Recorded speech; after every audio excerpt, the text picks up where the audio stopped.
come to this, which is I need to start from the instructions to candidates. Then in here, please understand as usual, it's a 3 hours and 15 minutes. Why you need 15 minutes? That was the 15 minutes is for the reading and planning. It's totally reading and planning, not only for reading, but also for you to plan properly.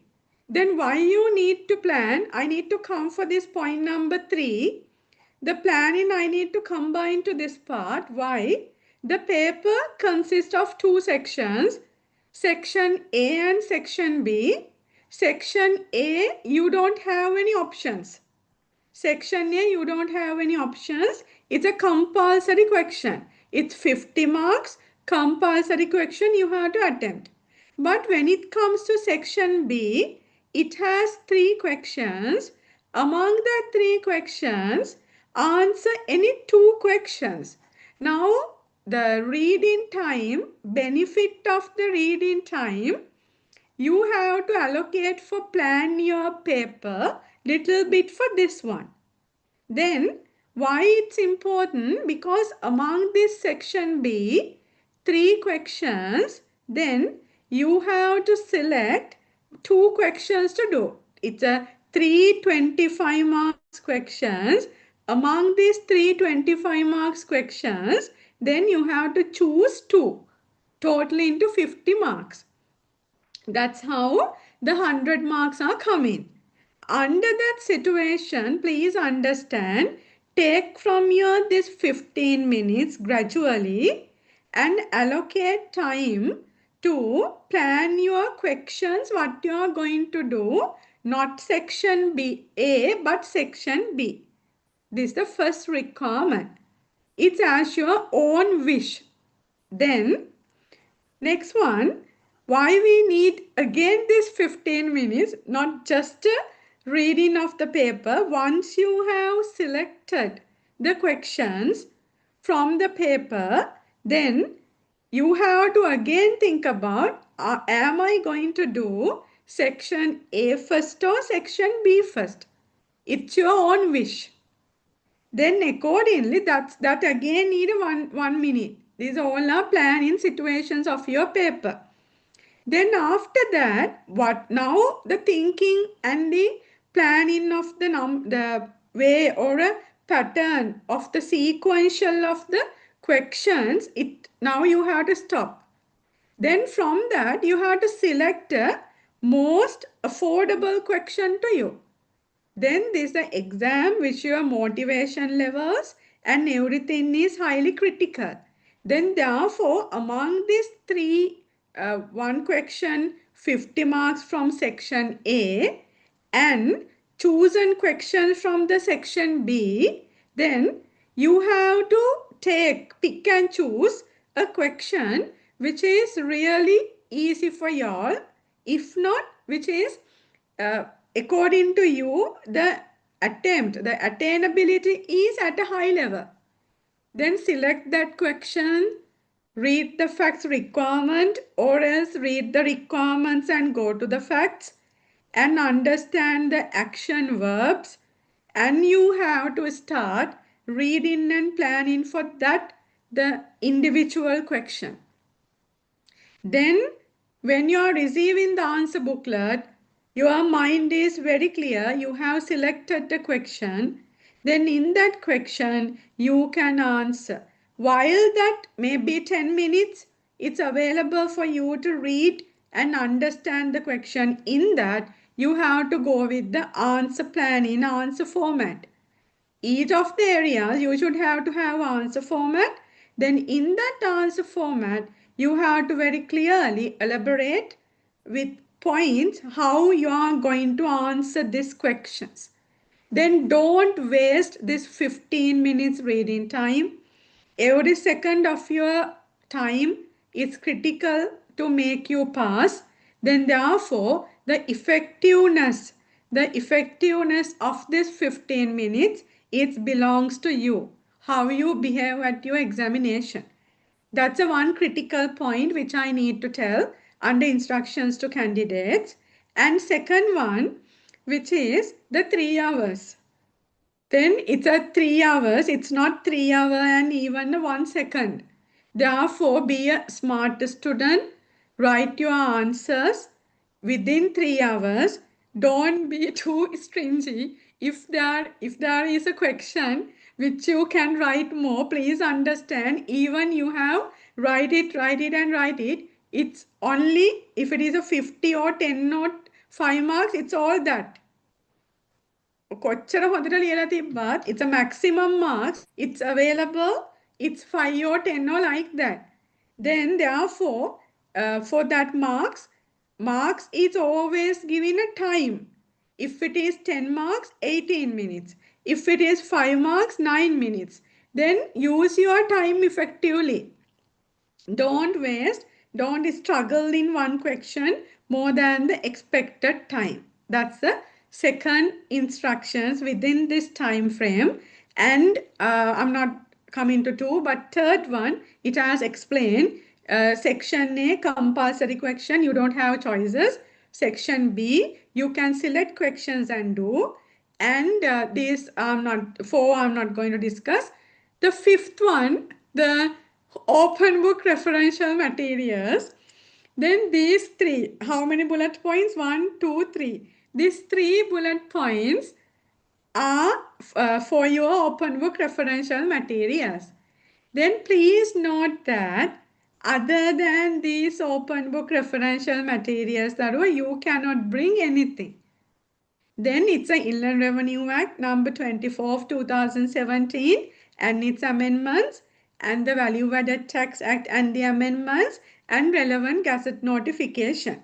This relevant gazette notifications, many times ago, I think it's a 2 to 2.5 months ago or 3 months ago, it was published in the CA Sri Lanka website, under which is on the education. Under that open book referential materials, then there is a drop down menu. In that all the gazette notifications are there.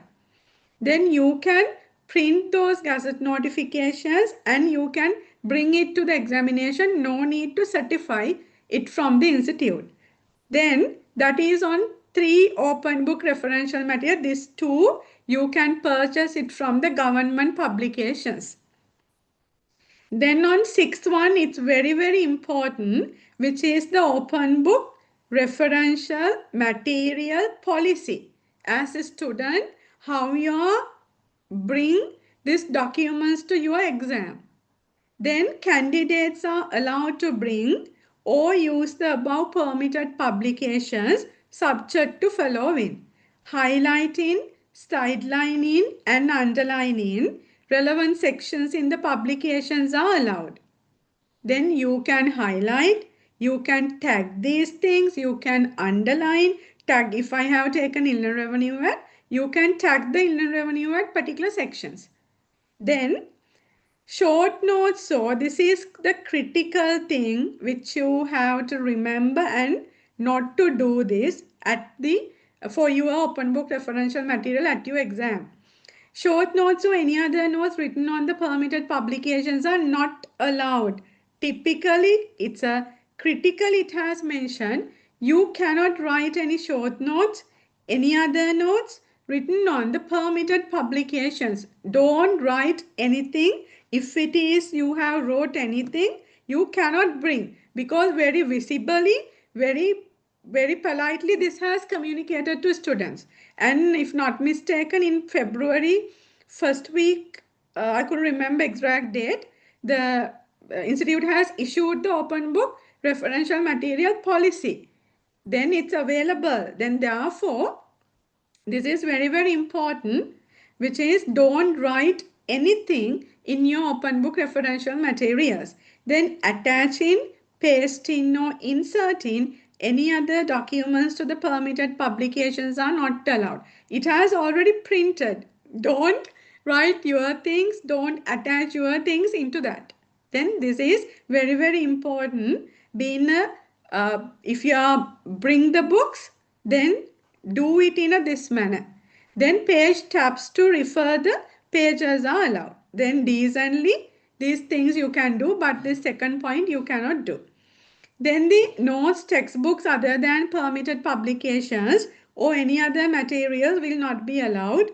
Photocopies, extracts of the above publications will not be allowed. Photocopies not allowed, but you can take printouts of the gazette notifications. Okay. Then answer should be in English language, you know this. And answer booklet, how you are going to take. It's a one question, it should be started from a new page. Then all these things are there. The clarity of your answer is depend on how you manage your answer booklet. You can request papers, you can write it properly. Then the clarity of the answer. If your handwriting is not much clear, then what you can do in a big letters you can write the person who is in your paper, the answer script, that person should be able to mark the paper. Please understand that. Then therefore need or a clarity of your answer script, it should be there. This is on the few minutes I have taken on instructions to candidates. Then I think no questions on this. Now I'm starting. I'm going with the sequential order of the paper. Question 1, 2, 3 and 4. Okay. Now I'm starting with the section A. This is a compulsory question. Total marks for section A is 50. Recommended time is 90 minutes. That means it's a 50. How many time? It's a mark. It's a 1.8 minutes. 1 mark. Then it's a 90 minutes. Then for 25 marks questions, then it is 1.8, it's a 45 minutes. Then that's how it's coming. And for each of the question, the sub requirements of the question, the separate marks were provided. Okay. Then question 1, I need to come for the pattern of the paper. Now you have the pilot paper, that is the paper which available to us. Then in the same manner this paper it was developed, and in this situation, which is the patrical issues, it has been provided with reference to tax. Then this is strategic tax planning. Then under that situation, how you are going to plan for tax in different scenarios given. Now in the first question, how it has aligned, let me provide a little introduction on this. There are patrical issues. On the taxation, it has given covering income tax, VAT, SSCL, and again the tax dispute resolutions, which is on advanced appellant procedures, and again which is like that. Then in that situations, how company going to solve the problem? Then or else how company is going to plan for tax? Why? Tax is a cash outflow. Tax is a burden. Then, but it should be, we have to pay that in a legitimate manner. Then therefore, as a corporate citizens, we have the responsibility. Then therefore, on our side, we need to plan for tax. Then in that situation, the particular issues identified it has given. And after that, the relevant issues, the requirements, how students is going to answer, it has, the questions were asked. Then therefore, I'm going with the same manner because it's each and every requirement are independent to one another. Then therefore, I need to take the first issue and come for the requirement, and then take the second issue and come for the requirement, and third issue and come for the requirement. Like that, the sequential order of the issues also I'm taking on the discussion. Okay. Then this is the detail. The question 1, the Stellar Consumer Group PLC is a diversified conglomerate listed on the Colombo Stock Exchange with market capitalization exceeds rupees 40 billion. The group operates across 5 primary business verticals. Within the group, we have 5 companies. personal care manufacturing, construction and infrastructure, healthcare services, export technology services, and property holding. These are the 5 business segments under group which we have. The companies within the group registered for VAT and SSCL as required. You are the group head of tax. This is your position. You are the group head of tax. A critical board of directors meeting has been arranged for next week to finalize the annual report and group tax strategy for the year of assessment 25-26. This is your year of assessment. And to finalize the position of pending tax audits with Department of Inland Revenue. Then the uncontrollable economic conditions, how it can be impact to the business. The macroeconomic environment remains challenging following the government continued commitment to IMF extended fund facility, and Inland Revenue Department has incentivized its audit activities across all sectors, targeting incorrect income classifications, disallowed deductions, and indirect tax non-compliance. Now, this is the environment which we are now in. First for the company, then for who you are, and what is the year of assessment we are looking for, and why we are looking for. We have the pending tax matters and how the macroeconomic factors impact for tax. Then the group chairman has asked you to resolve 5 critical tax issues that have arisen across the group subsidiaries before the board meeting. But one issue is combined with the 2 companies. Then I'm starting from issue 1. Stellar Care Private Limited, Stellar Care, hereafter I'm using that, the group's personal care products manufacturing subsidiary. It manufactures and distributes skin care, lotions, serum, and medicated creams. The company filed its self-assessment income tax return for year of assessment 2024-25 on 28 November 2025. Done. This is the year of assessment in this issue is raised, and company has filed their return of income.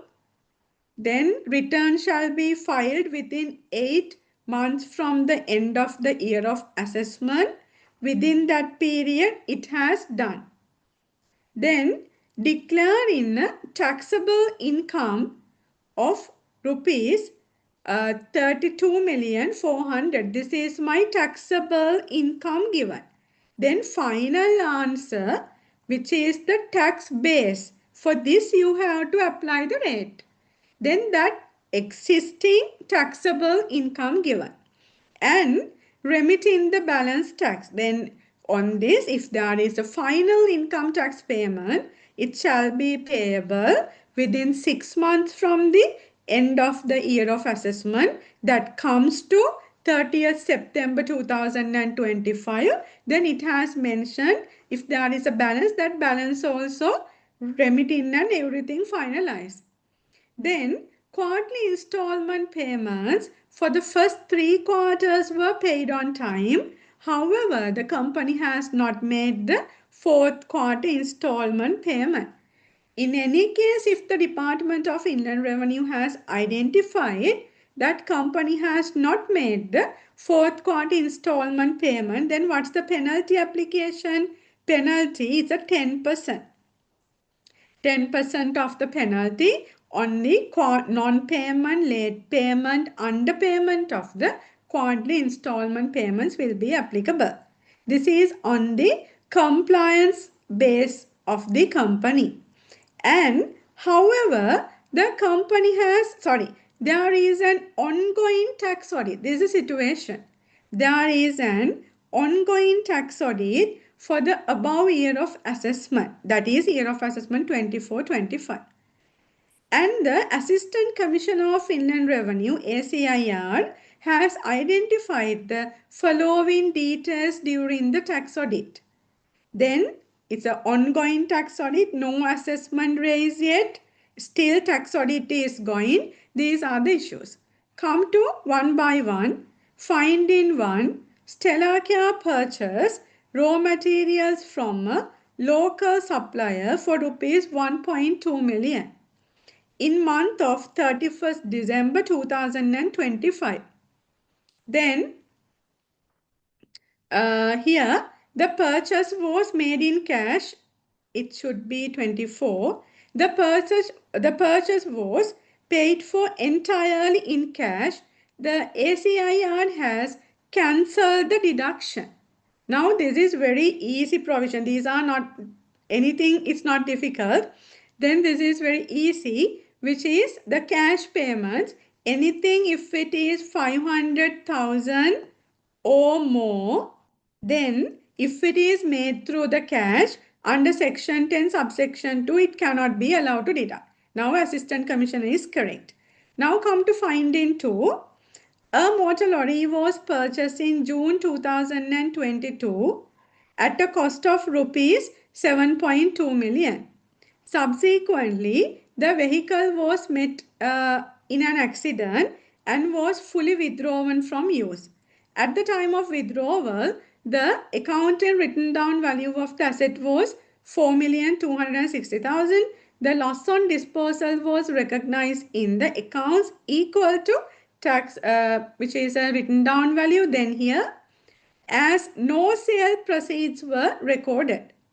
For income tax purposes, a balancing allowance was initially claimed on the basis that there were no disposal proceeds, because it's a condemned met with an accident, then no sale proceed, then everything done.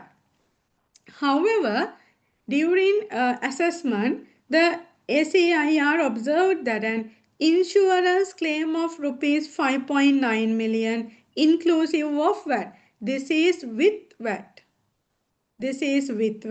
had been received and recorded under other income. Then this is under income statement, other income. Then this insurance recovery was directly related to the condemned motor lorry. Accordingly, Assistant Commissioner recomputed the transaction for both income tax and VAT purposes. Now this you have to first, which is a point you have to identify. If there is a vehicle, like in this situation, met with an accident and insurance claim has received, this insurance claim considered as what? Sales proceed. Then that is the point you have to identify. Then if the insurance claim received, insurance claim equal to the sales proceed. Then if it is so, can we tell that we don't have sale proceed on this? No, we have sale proceed. But in here, it's an inclusive of VAT. Now, this, it has clearly mentioned the company, all the group, all the companies within the group registered for VAT and SSCL. Then under the situation, this 5.9 million, it is 118 and we need to take the 100 out. To take the relevant cash or insurance claim as my sale proceed, and the balance part, it shall be taken under VAT output. Then for this we need to look at the requirement and what it has asked. This is on the explanation of the finding 2. And finding 3, during the year the company has claimed the total finance cost of rupees 3,235,000 when assessing the business income. Yes, we can deduct. Under section 12 and 18, if it is compatible, we can deduct. Upon review, the ACIR noted that the entire finance cost is not deductible under the provisions of the Inland Revenue Act. Based on his assessment, his ascertainment, a portion of the finance cost will be disallowed for tax purposes. Not all, but for the portion of finance cost will be disallowed for tax purposes. The details of the interest cost are as follows.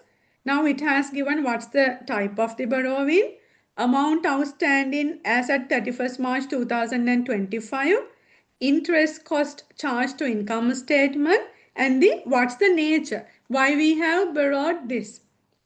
Then loan from related party company, because this is a group. Then we can obtain the financial assistance.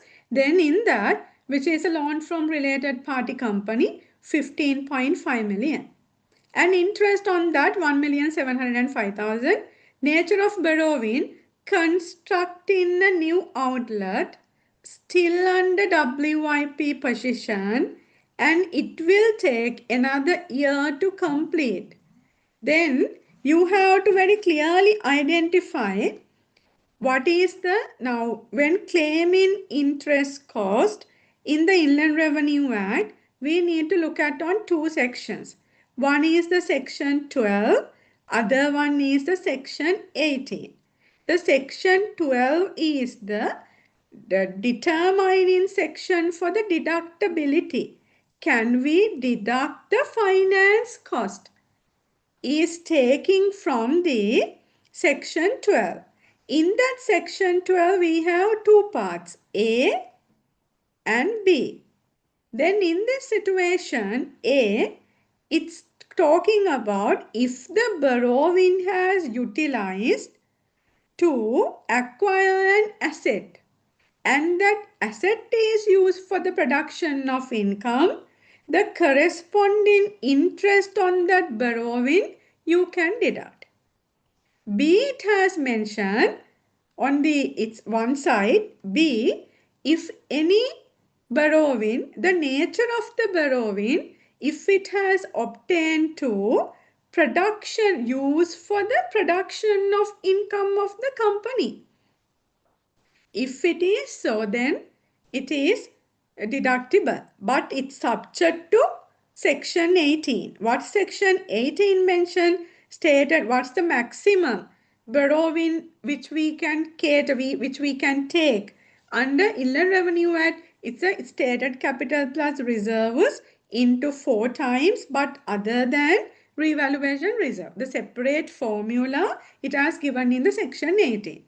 Now, fundamentally, this legal basis you should know when you are doing this question. Then here, that is on the first part, which is on the loan, intercompany loan. It's a purpose to construct in a new outlet. Habai, the question is in here, it is not used for the production of income during the year of assessment 24-25.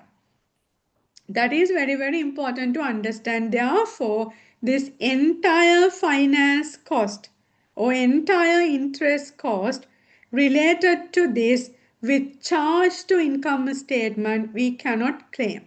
Then from the partly, the Assistant Commissioner is correct, portion of the finance cost will be disallowed for tax purposes. Yes. Secondly, long-term loan, 8.5 million. Then interest cost charged to income statement, 1,530,000. Utilized to importation of raw materials. Why it's importation of raw material? We are in a skincare products manufacturing. Then in that, it's utilized to the importation of the raw material to manufacture of them. Then this is my working capital requirement. Then entire long-term loan, it's utilized for the production of income of the Stellar Care.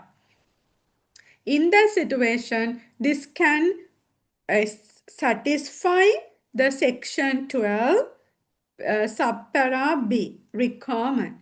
Then accordingly, very clearly, you can claim this, but this subject to section 18 application. This subject to section 18 application. Okay.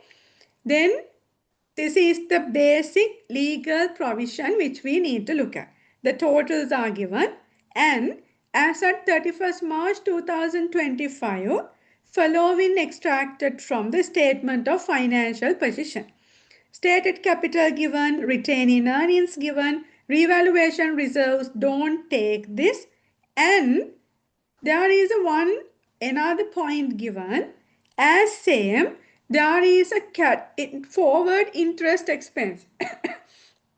There is a carried forward interest expense from the year of assessment 21-22 amounting to rupees 2,874,600. Now what is this? What is the interest expense provision on the disallowable interest expense?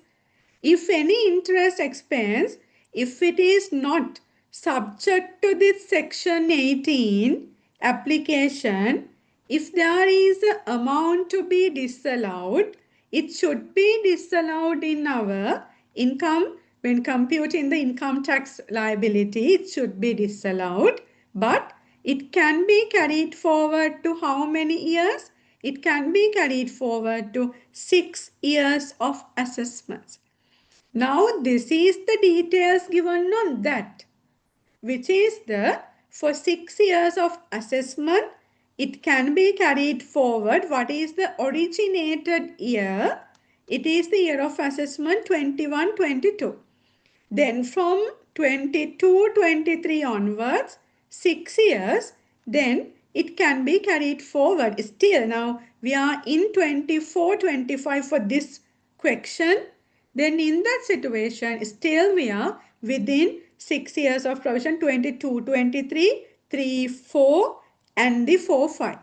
We are within that limit. Now all the details were given under finding 3. I have just explained the application provision. Then finding 4. During the tax audit, ACIR has checked the detailed breakup of the trade payables. And he has identified 5 trade payable balances, total amounting to 9,345,000 as opening balance remain unchanged from the financial year ended 31st March 2022. From that year, then maybe it's a payable started from the 21-22 year of assessment or financial year, then 22-23, 3, 4. Now we are in 4, 5. Now under this audit, Assistant Commissioner has identified opening balance remains unchanged.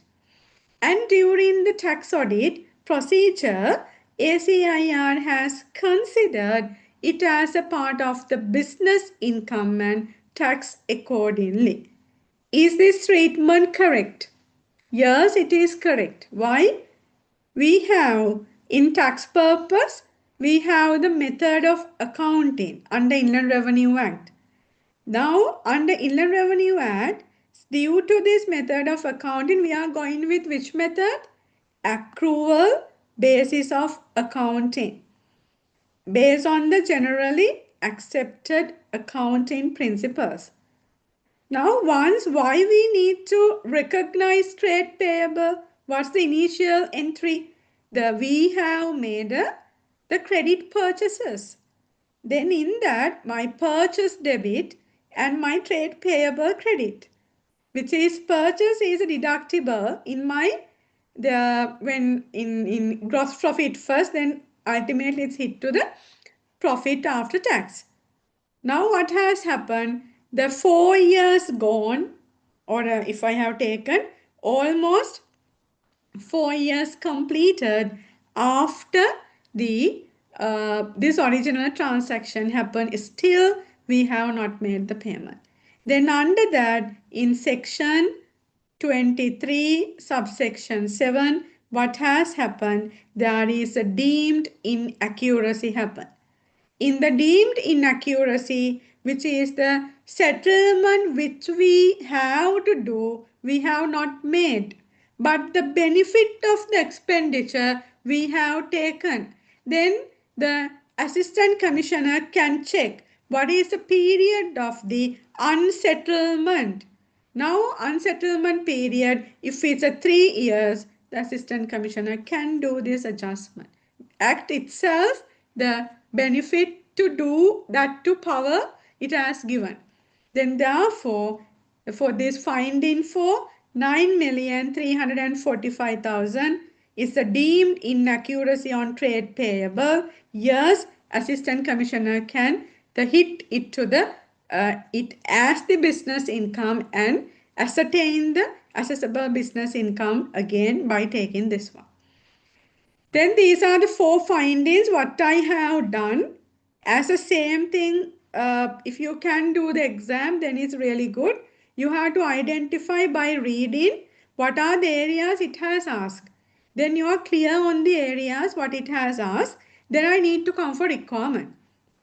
In the requirement, record it has for issue 1, Roman 1, Roman 2 and Roman 3. The 3 areas are asked. It's for 16 and 20 marks. Altogether for 20 marks it has asked. Then with reference to issue 1, evaluate. I'm not taking the definitions of the action verbs and all because now you're in the level which the action verbs understanding and everything. Then therefore I'm starting from the requirement, and then when I'm mapping the answer and when I'm explaining the answer, I'll take the action verb application. With reference to issue 1, evaluate income tax, VAT and SSCL exposure of the Stellar Care Private Limited arising from the IRD proposed audit adjustments. How many adjustments? 4. For the year of assessment 24-25, comparing the, this is how your answer should be there, comparing the IRD position against the company position. On these findings, 4 findings given, on these findings, what your argument? Then it should be a legally argued with the Inland Revenue Act, VAT Act and the SSCL Act. Your evaluation should quantify the correct tax liability and the total cash outflow of the company and recommend the most tax efficient strategy going forward. For do all these things, your answer should be covered as follows. With the 1 main requirement, the 3 requirements it was divided. For each of the 4 ACIR findings, evaluate whether you agree or disagree with the IRD proposed adjustment, see it in the relevant statutory provisions of the Inland Revenue Act, and determine the correct income tax, VAT and SSCA treatment where applicable. Now, where applicable means with all these 4 findings, VAT is not applicable. SSCL is not applicable. VAT is applicable on taxable activity. And SSCL is a turnover tax. Then this is not on turnover and the taxable supply only. The different scenarios taken. Then you have to apply it according to VAT and SSCL as applicable. Then support your evaluation with the correct computation of Stellar Care taxable income for year of assessment 24-25. We have to recompute the taxable income.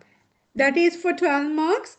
And first, now this question has 3 parts you have to do. First one, whether you agree or disagree with the IRD's propose the adjustments. Then you being the head of tax, you need to tell what is it's given in the Assistant Commissioner of Inland Revenue and what's your argument. How you have to tell this? Based on the statutory provisions of the Inland Revenue Act. After that, eka anuwa, based on you, then based on you means it's based on the Inland Revenue Act. Correct income tax liability, income tax, VAT and SSCA treatment on this. Same you have to explain what should be you have to do. And the support your answer with the computation. Etana not all, it's a taxable income, then income tax part. The CIT part it's asking. Then Roman 2 requirement based on the correct position established in above 1. assess the total additional tax liability, penalty and interest.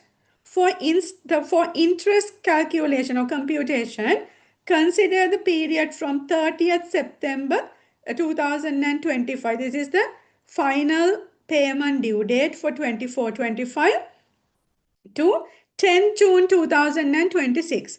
Because for me to compute interest, there should be a period because it's applicable on monthly basis.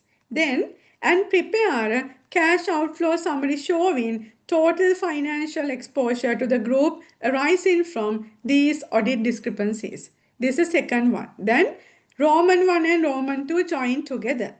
And third one, for the 4 marks, recommend most tax efficient strategy for Stellar Care going forward, incorporating 2 specific tax governance measures.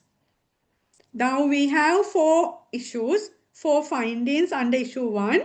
Then accordingly, in future, how we are going to plan not to happen these things again. Then 2 specific tax governance measures that would prevent similar audit findings in future years, which is linking each recommendation directly to the specific finding. For a finding 1, what's your recommendation if applicable? Finding 2 is the precaution action, the control mechanism do we have to take. And in finding 3, what? Finding 4. Not for all 4, 2 specific matters for 2 things, it's more than enough. Then it's for the 4 marks. This is for entire the 20 marks. This is for entire 20 marks it has asked. Then this the PDF of the answer. Don't worry, all these answers will be made available for you all. But for the explanation perspective, I'm using the Word document, and after that, after all session ends, or this materials will be available for you. Okay. Then come to the in issue 1, in question 1A, it's addressing the issue 1. Then here, okay, then evaluation of the position of group head of tax for each finding as per the provisions of the Inland Revenue Act. Since I have explained through the question, then I'm not taking much time on these legal provisions. Then finding 1, cash payment. Then it is the section, the legal base is the section 10 subsection 2A. Then position of the Assistant Commissioner of Inland Revenue disallow the total deduction. What's your position? Position of head of tax. This should be disallowed as per section 10 subsection 2A. Restriction on payment per day or under single transaction of the Inland Revenue Act. Any cash payment of rupees 500,000 or more in a single transaction or in a transaction in a same day is fully disallowed for tax purposes. If it is a cash payment, what are the payments method you can apply? It cannot be claimed as a deduction against income, and it cannot form part of the cost of an asset. The only acceptable payment method, these are the things. When you are giving recommendations, you have to write these things. Then the only acceptable payment method above is this threshold accounts paycheck and the bank draft, electronic bank payment. Electronic means debit card, credit cards, all, and the fund transfer. Then with reference to above, the Assistant Commissioner is correct. Why? Because Stellar Care purchased raw materials for rupees 1.2 million entirely in cash. Since this payment exceeds the threshold and was not made through this particular permitted methods, account paycheck, bank draft or electronic payment, the deduction is disallowed full under Inland Revenue Act. The Assistant Commissioner's cancellation of deduction is therefore correct. You have to give the conclusion. Because why? It's because the group chairman has given you a task. Then in that task, they are asking your opinion based on the provisions of the Inland Revenue Act. Then in that you have to very clearly give the legal base and the conclusion by applying it to given scenario. Therefore, the correct deduction is therefore correct, and Stella cannot challenge this finding. First one, it should be Stella. What I am doing, I have to do the reverse taxable income computation. Then I'm taking, it's in the Roman 2. Then in here, I'm coming to calculation also. Assessing total additional tax liability by recomputing the taxable income after IRD audit findings. I have to start from the 32.4 million, which is given in the paper in here, which is computed in this one. It's when we are reading the question, first part, it's a 32.4. It has given. Then I have started from that. The adjustments under IRD audit. Now these are how you are present in your answer. Don't expect that calculation from starting from profit before tax and do the adjustments. No. Then that is not at this level. Then therefore, this kind of the questions, problem solving questions, it has tested through that's the learning outcome from your curriculum also. Then therefore, please understand clearly with the open mind, you have to do these things. Then whatever the format which is convenient to you, which is the person who is reading your answer, marking your answer, for that person should understand what the student has done. Then therefore, this is very, very important, which is you have to start from not the profit before tax, start from the what is the answer already you have. It is taxable income as per the filed self-assessment tax return. That was it's given. Now for that, which is under IRD audit, the adjustments we have to do. The disallow of raw material expense, it's explained in the finding one. I'm not going to write anything in here. Then in this, under finding one, it has explained, now I need to add this. For this one, I need to add this. Then it has taken. Okay. Then it's a disallowing. It's automatically it's adding. That meaning is there. Then next adjustment, in here, finding 2, which is a condemned lorry. In that, position of the Assistant Commissioner of Inland Revenue, recompute for income tax and VAT. Now, what's my position? Position of the head of tax. Insurance claim received on condemned lorry shall be considered as what? Sale proceed of the lorry. Since the company has received an indemnity claim, the damage it has indemnified, it has claimed. Then therefore, which is it is received on what? Received on this lorry. Then what's the sale proceed of the lorry? Is insurance claim. As such, the tax treatment of the company is incorrect. And as per section 6 subsection 2D, which is the computation of the assessable charge on the disposal of depreciable asset, and in the 4th schedule and section 16, computation of balance in allowance or assessable charge shall be recomputed. Then for that, you have to do separate workings.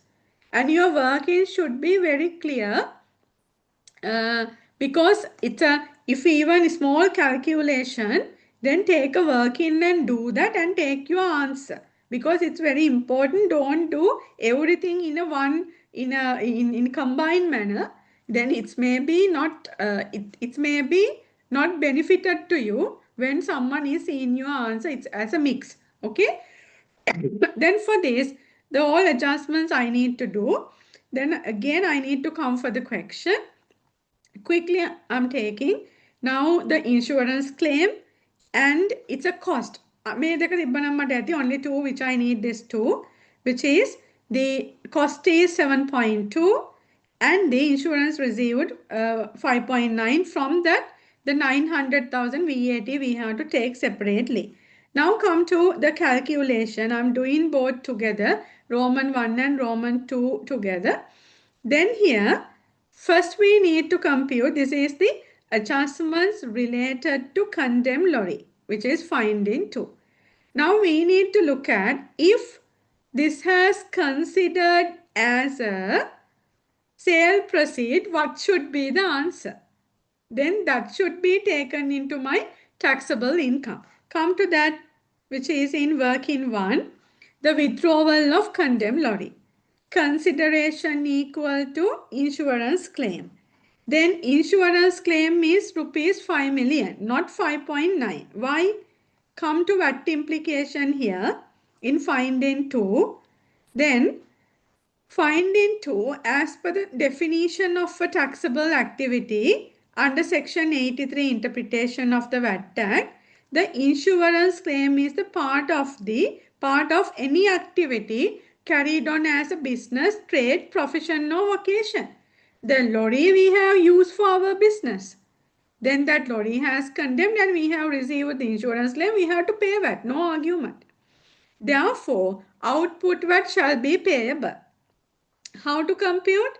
Output VAT on insurance claim, it's recorded under other income. Is it correct? No. It's an inclusive basis given, it's incorrect. Then rupees 5.9 million divided by 118 into 100. The 5 million on that 900,000 VAT exposure is there. The VAT payable is rupees 900,000, and since this is late payment, the penalty under section 27, penalty for default of the VAT will be imposed. Now, what is the penalty for default?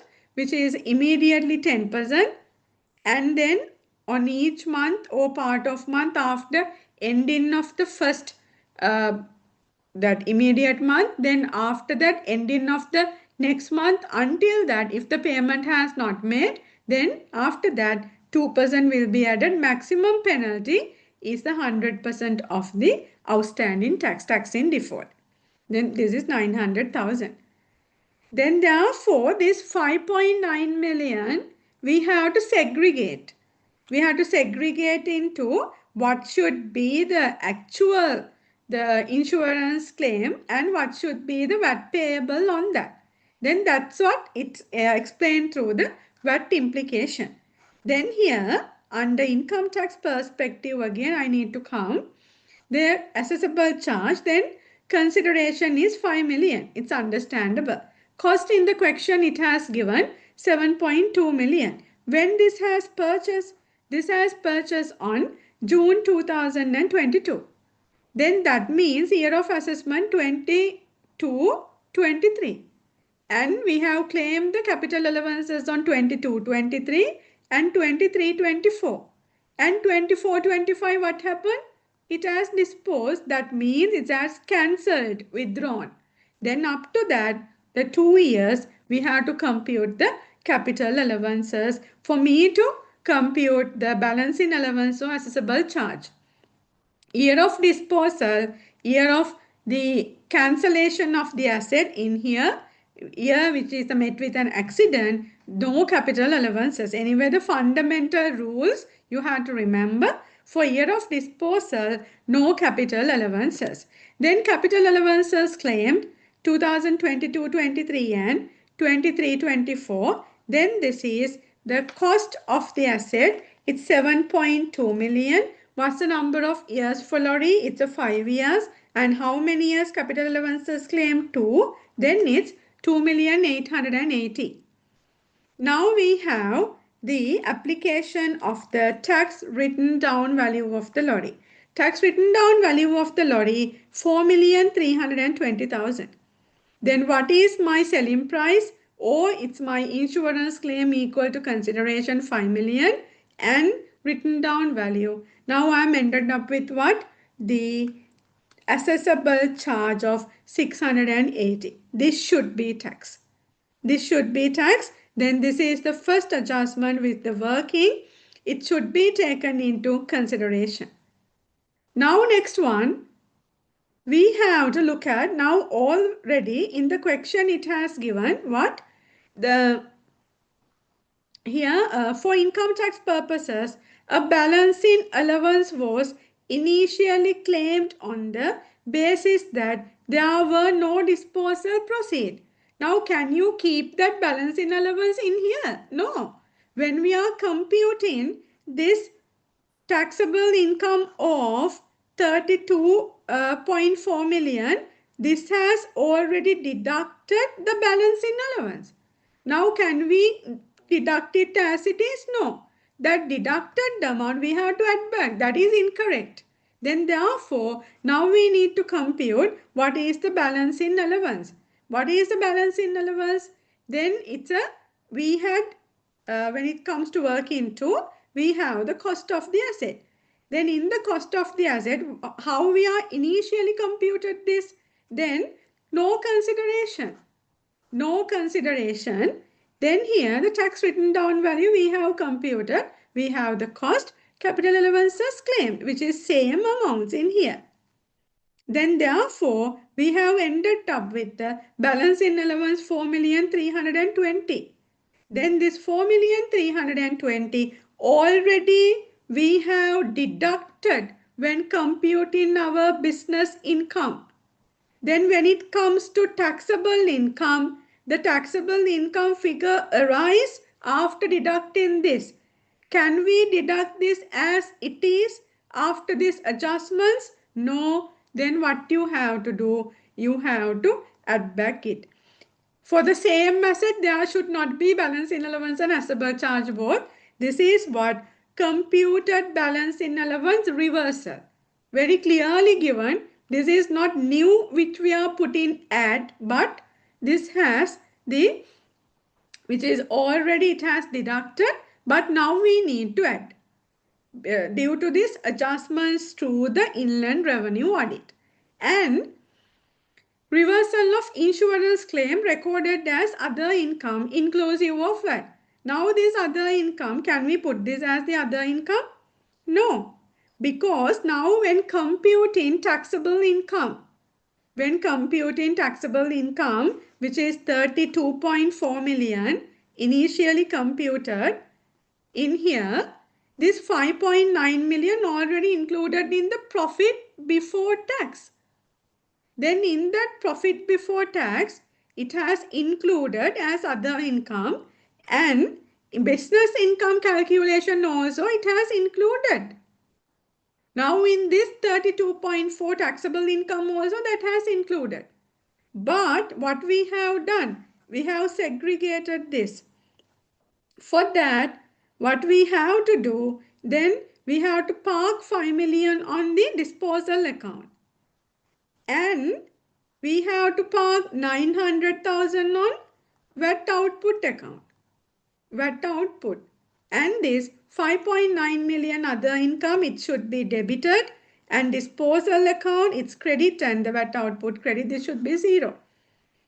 Now my taxable income has overstated by 5.9, which I have already adjusted. Then therefore, this should be removed.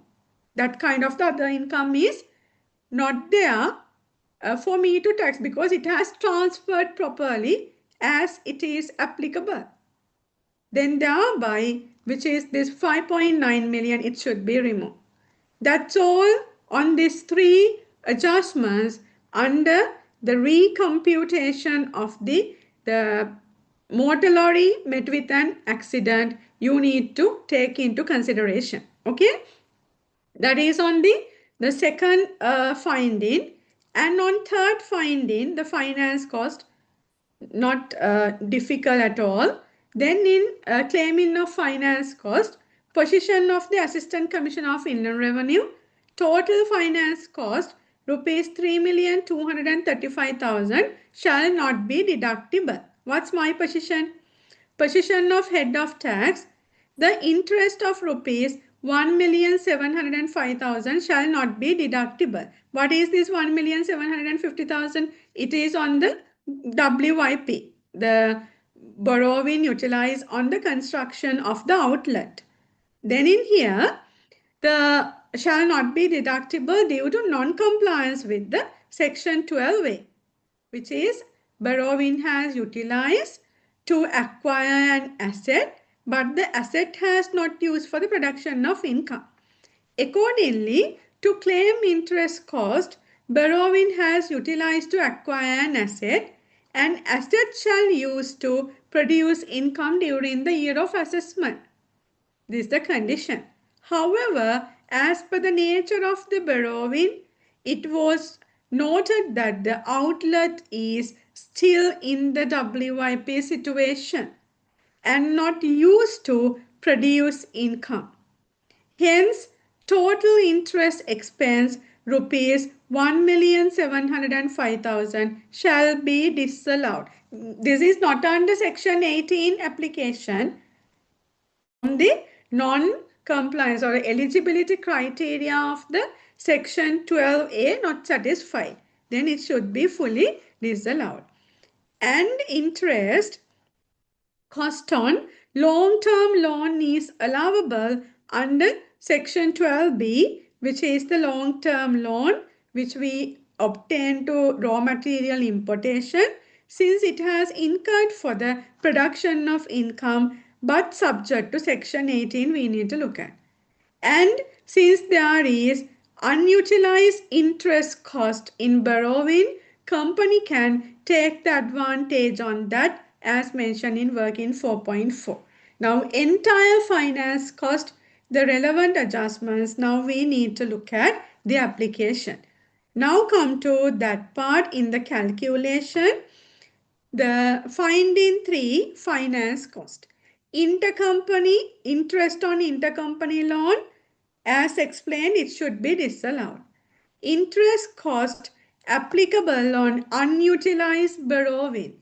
Now come to this amount, which in the calculation, here, the working for computation of allowable finance cost, and again in here, working 3, accounting profit on withdrawal of lorry, it had just shown, but no adjustment required for tax computation because this has not adjusted.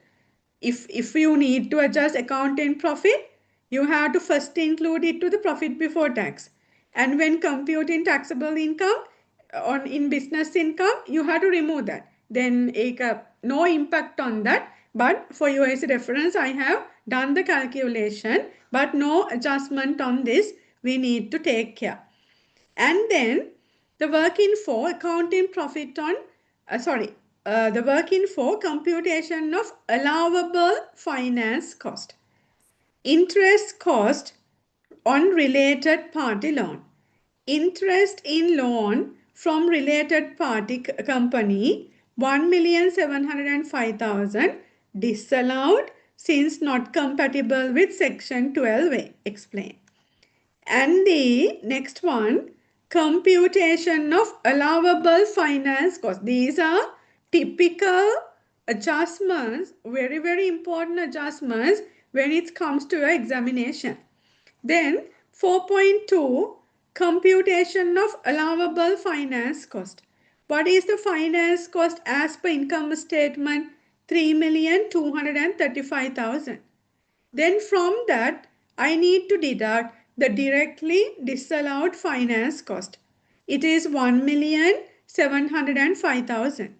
Then relevant finance cost for application of section 18, it's only this second finance cost here on long-term loan which used for the working capital requirements.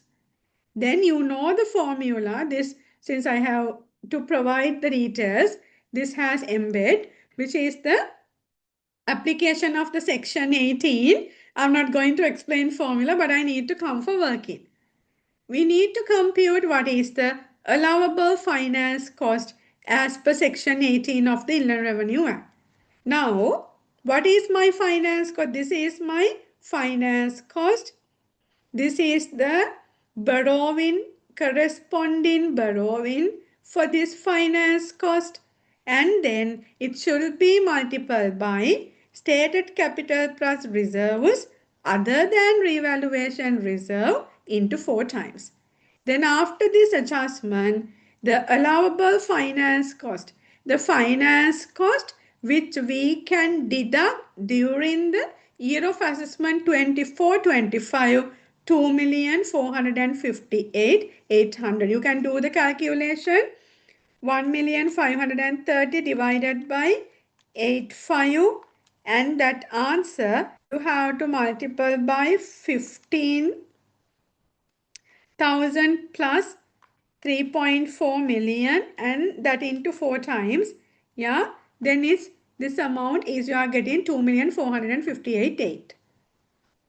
Since the allowable finance cost above is more than the actual finance cost, now do the comparison. What is actual finance cost? In P&L, now for income tax purposes, allowable component is 1,530,000. When we are computing this one, we have received for the year of assessment 24-25, we are eligible to claim a finance cost of 2,458,800. However, our total P&L charge, this section 12, compatible with the finance cost, we can deduct. Then this entire 1,530,000, it is what? It is deductible. But this is not the end of the story. We need to look at what? We need to look at on unutilized finance cost. Because we have the carried forward finance cost, which we have carried forward from 21-22. Then we need to look at how we are going to take the benefit from that. Come to that part. Since now this is a comparison, let me finish this part first. Since the allowable finance cost above is more than the actual finance cost, total finance cost is allowable, nothing to disallow. Okay, in all the scenarios we have taken the disallow in this above one, which is due to construction and all. But in here you cannot do like that, because in the limit which given in the Inland Revenue Act, it has not exceeded by the company. And then, however, there is carried forward finance costs from 2021-22. Within the period of 6 years of assessment, this has explained. And since there is unutilized interest cost, company can claim that. This part is very, very important. This is again, we are looking for tax planning. Then if there is a unutilized borrowing, how we are going to claim that? Then we need to look at that again based on the section 18 subsection 5 application. In here, what it has given, work in 4.4, the method 1, we can go for 2 methods. Total allowable finance cost, as per formula, 2,458,800. What is our actual finance cost to allow? 1,530. Further finance cost we can claim 928,800. Either this way, now you have this answer, you can take this. If not, second method, same answer, you can take under 2 methods. Then what is the second method? Then above only can claim up to the unused borrowing calculation. Now we have went with the finance cost. Now in this calculation, we can go with the borrowing part. We need to identify the unused borrowing. Actual borrowing amount 8.5 million. How 8.5 million came? It is here. Don't take this. This is over. Then this is my actual borrowing. Then maximum limit under Inland Revenue Act. What's the maximum limit? It is here, which given the 4 times of the stated capital plus reserves, then this is there. That's how it's taken. 15,000 plus 3.4 million into 4 times. Then it's 13,660,000. This is that. Now, can you compare this? Actual borrowing is lower, maximum borrowing is high. We can further borrow 5,160,000. Then this is for the year of assessment 24-25. When I am comparing with the Inland Revenue Act provision, this is my unused borrowing. If I would have to go for borrowing, I can go up to 13,660,000. But I have only obtained the borrowings 8.5 million. Now there is a gap of 5,160,000. Then on this 5,160,000, what is the amount of finance cost we can claim? Then again, what is, I need to take the rate. Then this is my actual finance cost. This is my actual borrowing. By dividing this two, I am getting the interest rate. That should be multiplied by the unused borrowing amount. Then I am receiving the interest cost on this unused borrowing limit. Now, this year of assessment, 24-25, I can further claim 928,800. But I should have to have a finance cost which carried forward. Now we need to look at whether we have that finance cost carried forward. Yes, it's 2,874,600. Then in that, which is the, we can claim for this year 24-25, 928,800. Again, which carried forward to 2025-26, 1,945,800 from 21-22. Still we have. Now this is what? This is allowable deduction. Then it's assumed that when computing the taxable income, this has not taken. That's why in Assistant Commissioner's comment, he has mentioned total finance cost recorded in income statement. They have claimed it cannot be given. This story it has not mentioned. Then you have to take this into the calculation. Then here 928,800, it is deductible. It is interest cost applicable to unutilized borrowing. Then this can be deductible. Now don't ask, now that 1.5 million, it's what happened, it's already deducted. Huh? Don't do anything on this one. It's already adjusted and done. And finally, the finding for reversal of trade payable, opening balance remain unchanged more than 3 years. For that, come to the explanation. The finding for explanation, the legal base, what is the position of the Assistant Commissioner and what is the position of the head of tax. Then the position of the Assistant Commissioner, reversal, it should be considered as income. Reversal of trade payable to income statement. Its opening balance remain unchanged. Then it's considered as an income. Then the position of head of tax, the Assistant Commissioner is correct. This is a legal basis. As per the section 23, accrual basis accounting, under subsection 7, the 5 trade payable balances totaling rupees 9,345,000 have remained unchanged as opening balance since the financial year ended 31st March 2022.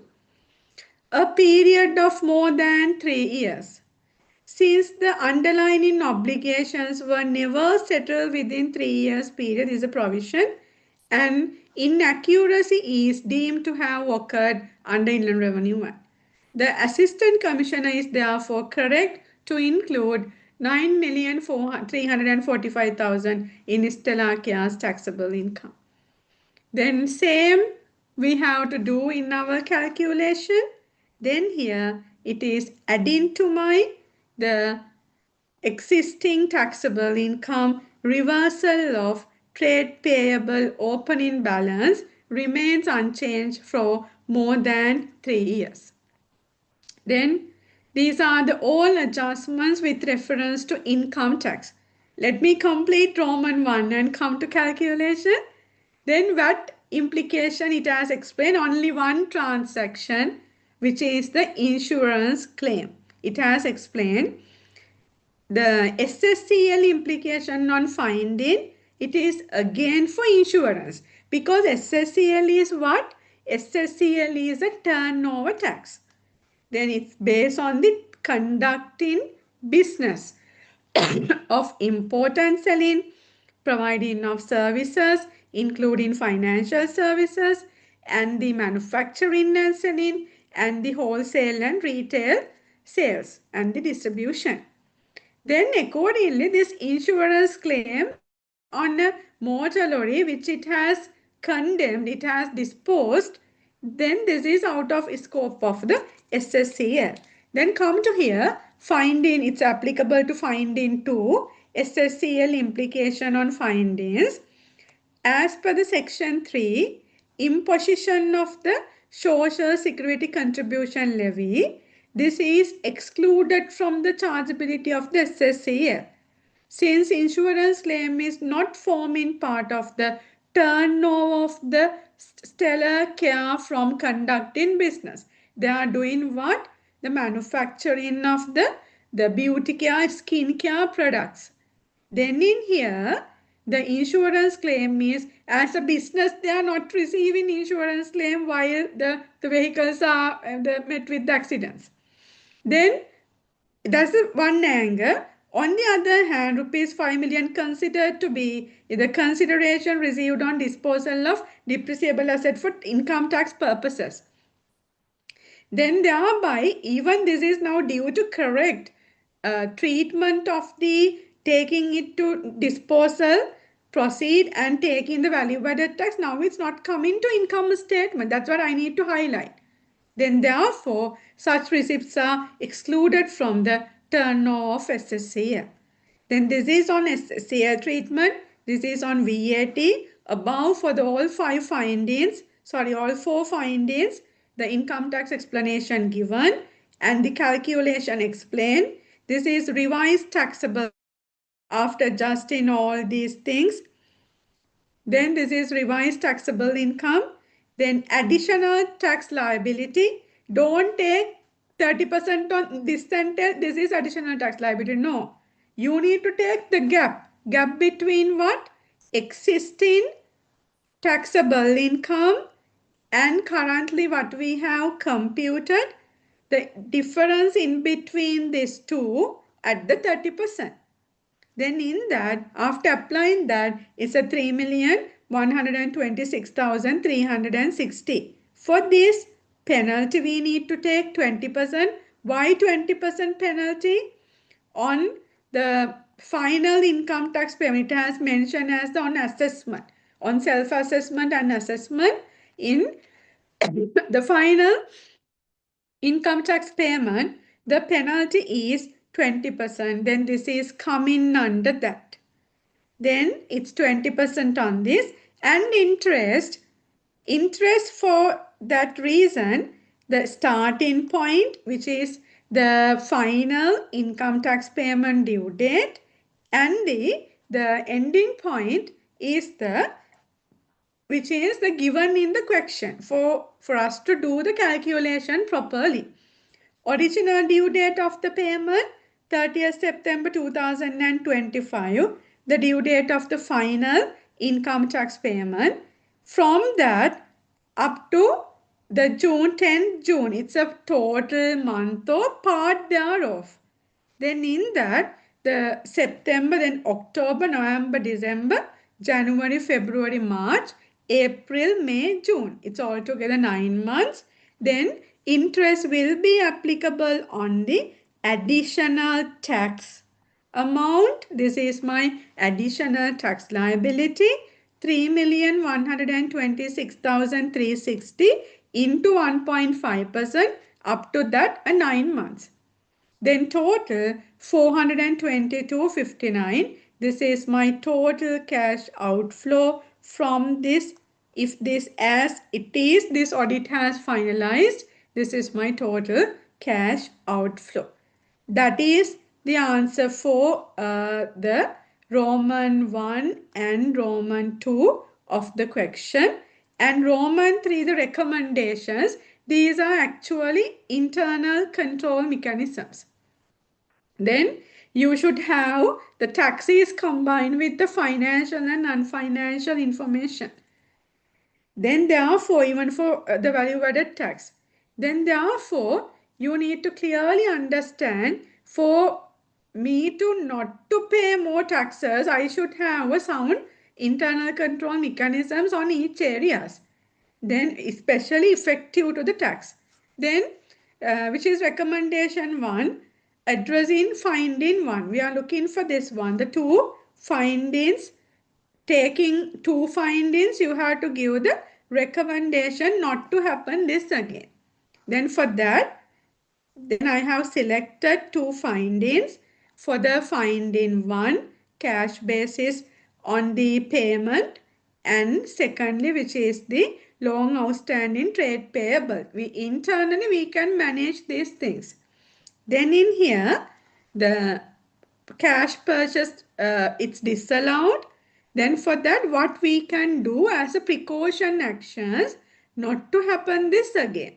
Then Stella Care must implement a mandatory payment policy requiring all purchases of rupees 500 or more to be settled exclusively through this particular method. That's what even in the, when explaining the provision I have mentioned.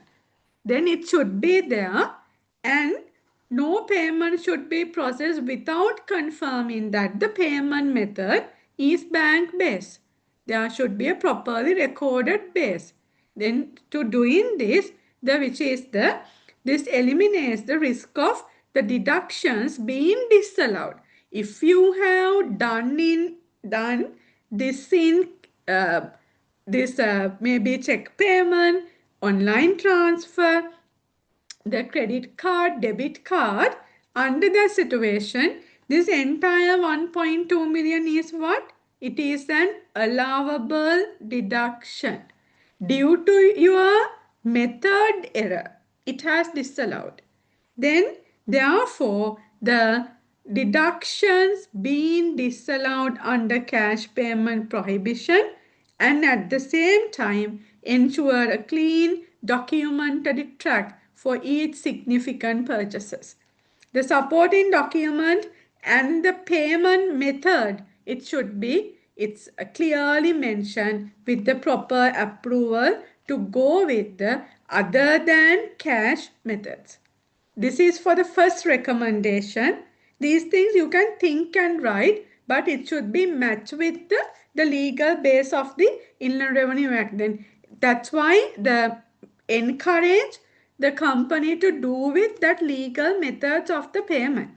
Then recommendation 2, addressing finding 4, long outstanding tax payables. Stellar Care must introduce a trade payable monitoring control, requiring the finance team the creditor agent report. This is normally each and every companies are doing. If not, how we are going to do long-term contracts with this our registered suppliers? Then we cannot do that. Then every financial year and flag any payable that has been outstanding for more than 24 hours. This error or a deemed inaccuracy happening, it's a 3 years period.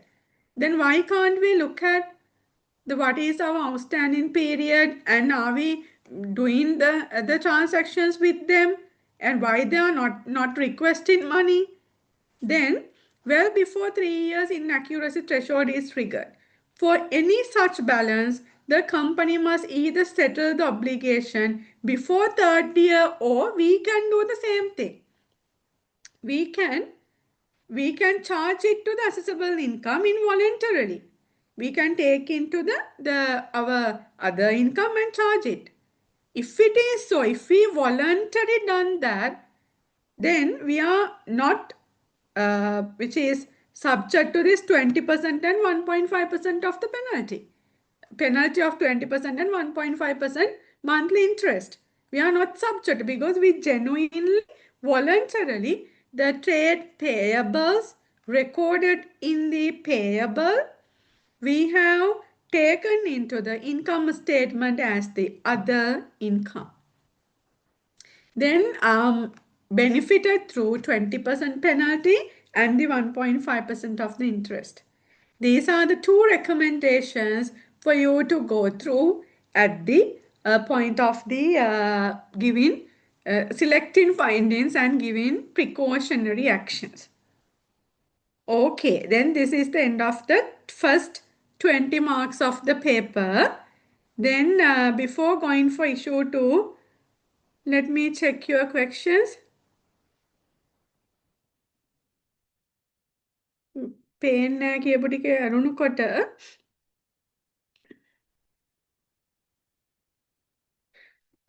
first question, which section is better to start with, A or B? It's based on you. It's not based on me, Pute. It's based on you. Then whatever section you can start. Then taggings mean, madam, can we write relevant topics in tag? Yes, in a sticky, in that tags, you can write the section number if you need. Then which is the section, if it is 18, 12, then you can tag it. That's all. And if possible to write is it possible to write the content? No. Don't write anything in your open book referential materials. Don't write. In the open book referential material should be only printed wording, not your wording. Could you please share the suggested solution? Yes, I'm sharing. This PDF is available. Don't worry. Once a session has done, the entire PDF will be share with you all. Don't worry. It's for you. And purchase in here cannot be provide capital allowance. Is it right? No, it's wrong. How can it be happen? The purchase in here, if the asset is a depreciable asset, then which is a depreciable asset, the definition under section 195, it should be the owned and it should be used for the production of income. If it is so, capital allowances are there. Then the year of disposal, no capital allowances. And 4,320,000. Is it balance in allowance? Balance in allowance. Yeah. It is what the company has done. It is what the company has done prior to this. When they are filing the return, this is a situation what they have done. Because it's given in the question. Nah? It's given in the question here.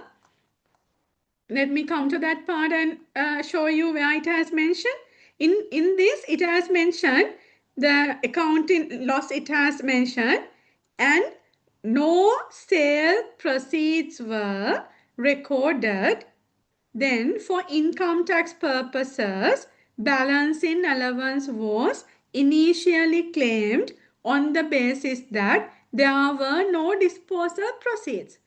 Then it is incorrect. Now I want to correct that. To me to correct that, I want to compute that. What is the amount of balance in allowance? It has not given. Then what is the company already done? I need to look at. This is that. Then no consideration and the cost given, capital allowances claimed given. Then in this, now this in 24-25, no capital allowances, year of cancellation of the asset, then this is the balancing allowance. That has come already deducted from my business income. It is incorrect. Why I need this answer? I need to add back it. Okay. Then that's how we need to cancel the balancing allowance what we have already deducted when arriving to existing the taxable income. Uh,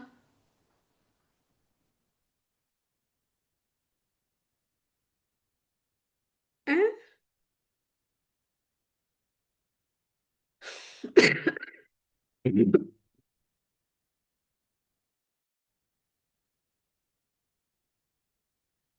okay, then this one, which is the 4,320,000 explained, intercompany loans are allowable. Any loan, look at the nature. Any loan, look at the nature. Why it has obtained. Based on nature, you have determined why it has obtained. Then based on that finance cost, you can allow or disallow, but subject to section 12 and 18. Balancing allowance, it has explained, can we get the capital allowance in the purchasing year? I don't, yeah, I have explained this. Can we write section name also as an example section for write in sticky note? ඒක ගලවන්න කිව්වත් ඒක ගලවන්න පුළුවන්, but it's in the sticky note. Don't write anything in inside the book. Don't write anything. Then is there any minimum marks that need to be taken for low part? No. Then this is 100% marks. This is SL4. Then this is totally with the, it's a pillar is a tax and law. And this has tax, and again, when it comes to law, law කියලා මේකේ තියෙන which is the money laundering act is there, which is the anti-corruption act, a small part is there, and all other are tax. Then no law. Then can you explain interest on penalty again? Interest on penalty, it's in section 176 of the Inland Revenue Act. Let me come to this. Then in this, for the quarterly installment payments, it is 176 for penalties. Then in penalties, you can refer this. For the quarterly installment, all the details are given. Quarterly installment payments 10, for the final payment it's 20. Okay, then it's totally, it's a theory. Then can't we write the page text with the name instead of, I think this has explained. Then is it compulsory to take more than 50 marks for?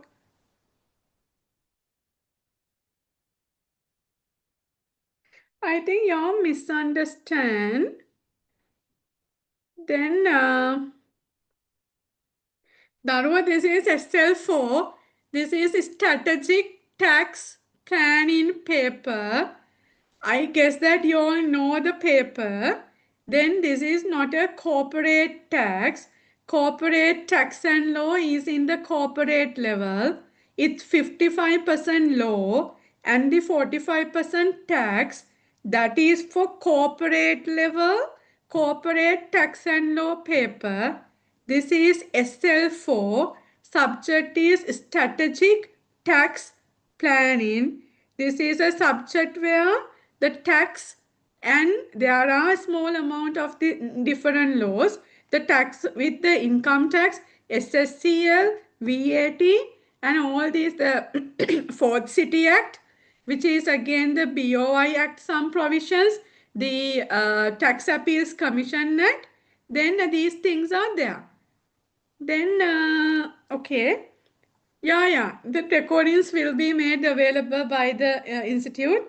Madam, what if we remember what tax said but can't remember the relevant section? Don't worry about the section numbers. I have to give the perfect thing, then that's why I'm explaining everything through the sections. Because you need, if you cannot remember the numbers, don't remember the numbers.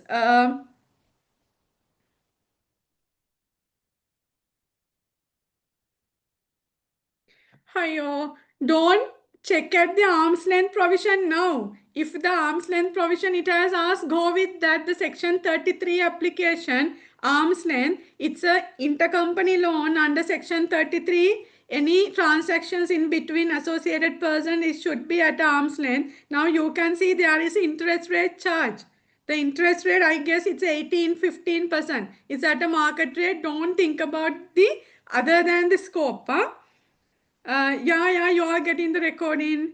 No, the consolidated version is not available for your examination. Then it's only the up to, it's only up to the application of the Inland Revenue Act and the its amendments. How penalty calculation date taken to June 2026, put there it has given in the paper. It's given in the paper, then please check the paper. Then it's only 20 marks discuss. Huh? Then madam, this discuss part mostly on deduction rule. Yeah, please consider your syllabus, it has a first 40% area. In your first 40% area, it is on the tax, all the taxes, VAT, income tax and the SSCL and individual tax, tax dispute resolution, all these things on ongoing continuation of the business. Then that part is embedded here. And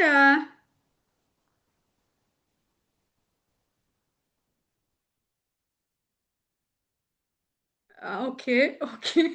Can you give the section number for penalty 20%, 176. Then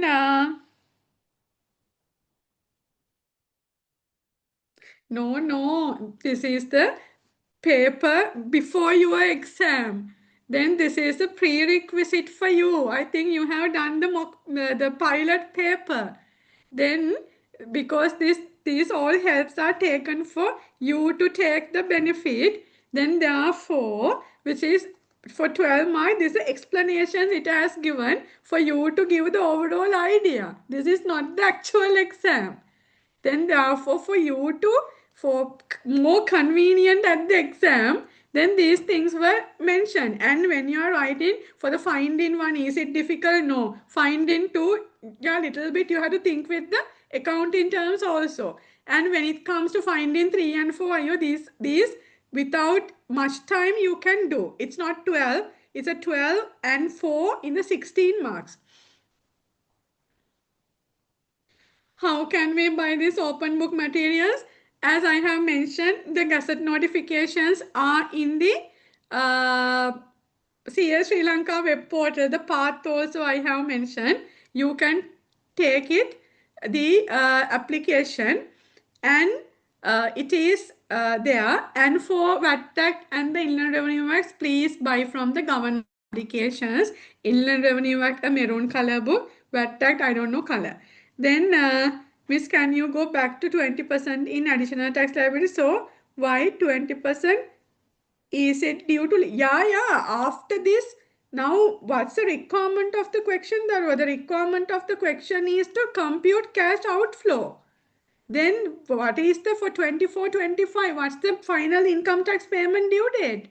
It's a 30th September 2025. Now audit is going. Then after this audit, you have to pay the penalty on additional tax on this audit, and through the assessments, tax will be collected. The amended or additional assessment will be issued. Then in that, which you have to make the penalty and interest both on additional tax. That's the reason. Tax, if you would have to done everything properly, then you have to make it on 30th September. Now it's gone.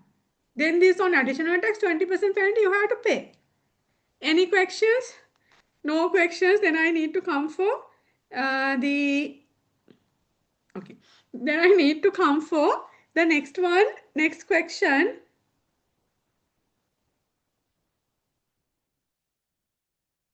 The penalty provision, a good question. The penalty is under Inland Revenue Act. It's not included in your syllabus. It is under the corporate level. Then these are coming with the together, the tax and law pillar. Then this 10% and 20% penalties application is under your lower level. Then that's why if something came for you to face, the things were included. Okay. Then that is on the issue 1. I guess no questions. No, I'm not answering now. Then please let me complete issue 2 and come for your questions again. Then issue 2, Stella Care Private Limited, the same company. Stella Care filed its self-assessment income tax return for year of assessment 23-24 on 21st October 2024. This is for again a previous years which it has taken into consideration. Then they have filed their self-assessment tax return on 21st October 2024. Then within the 8 months limitation from the end of the year of assessment, they have done this. And following a comprehensive income tax audit, the Assistant Commissioner of Inland Revenue, ACIR, issued an amended assessment because we have filed our self-assessment. Then to that self-assessment, the amended assessment was issued. Why? On when it was issued on 15 February 2026, disallowing the following 3 items. First one, capital allowance on building. Capital allowance of rupees 3.5 million claimed on the construction completed building were disallowed. Why? The ACIR position is that the building was transferred from the working capital to property, plant and equipment during the year without a certificate of conformity or an approved building plan from the relevant local authority. If for you to give capital allowances for the building constructed, then what you should have? You should have a supporting document. Then in that context, in this, do we have a supporting document to claim? No. Because when we are claiming capital allowances under 4th schedule, you need to look at whether the capital allowance is for the assets owned to me and assets used to me. Then there should be a supporting document. Then why we are in property, plant and equipment when you are doing the work-ins for audits, then why you are checking the original supporting documents? Then you are working on commercial sector, why you are keeping this original supporting documents? Because these are the things which you need for the prudent concept. Now this company, what it has happened, there is a building constructed. It was initially at WIP, work in progress. Now in the 23-24, it has it has transferred to the property, plant and equipment, but no proper document. Assistant Commissioner has cancelled the capital allowances. That's the first one. It's correct or wrong? Correct. Second one, staff salary. The salary payment of 4.8 million paid to senior executive was disallowed. The basis of disallowance is the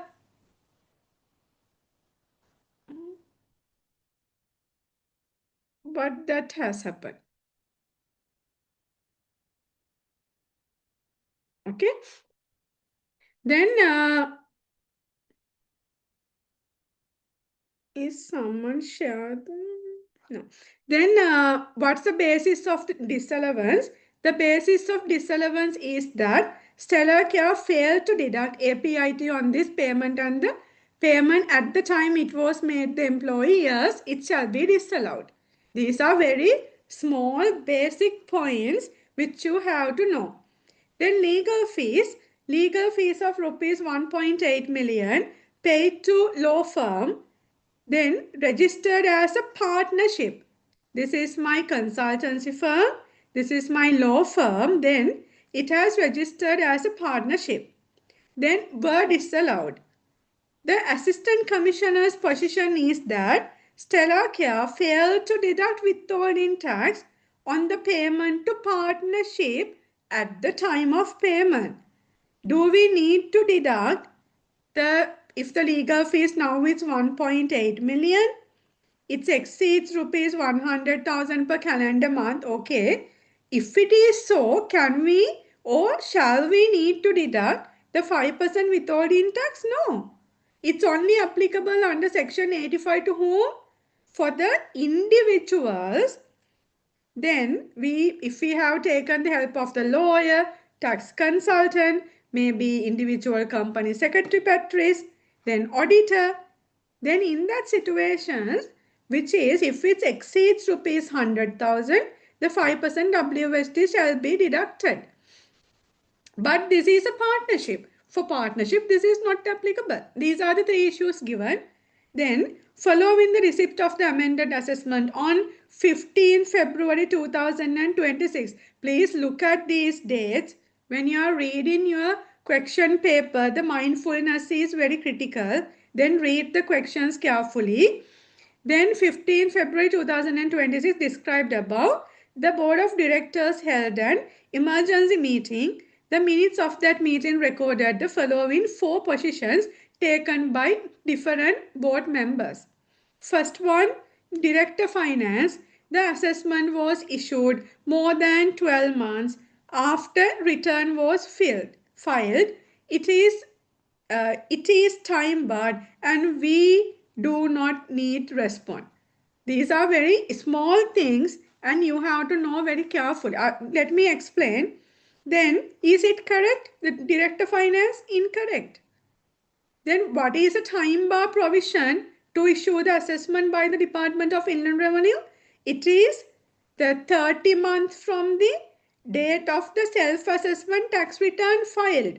Now, when the company has filed the self-assessment tax return, 25th October 2024. What is the date of the amended assessment? 15 February 2026. It's well within the 30 months. Then this is incorrect. There is no 12 months provision in the law.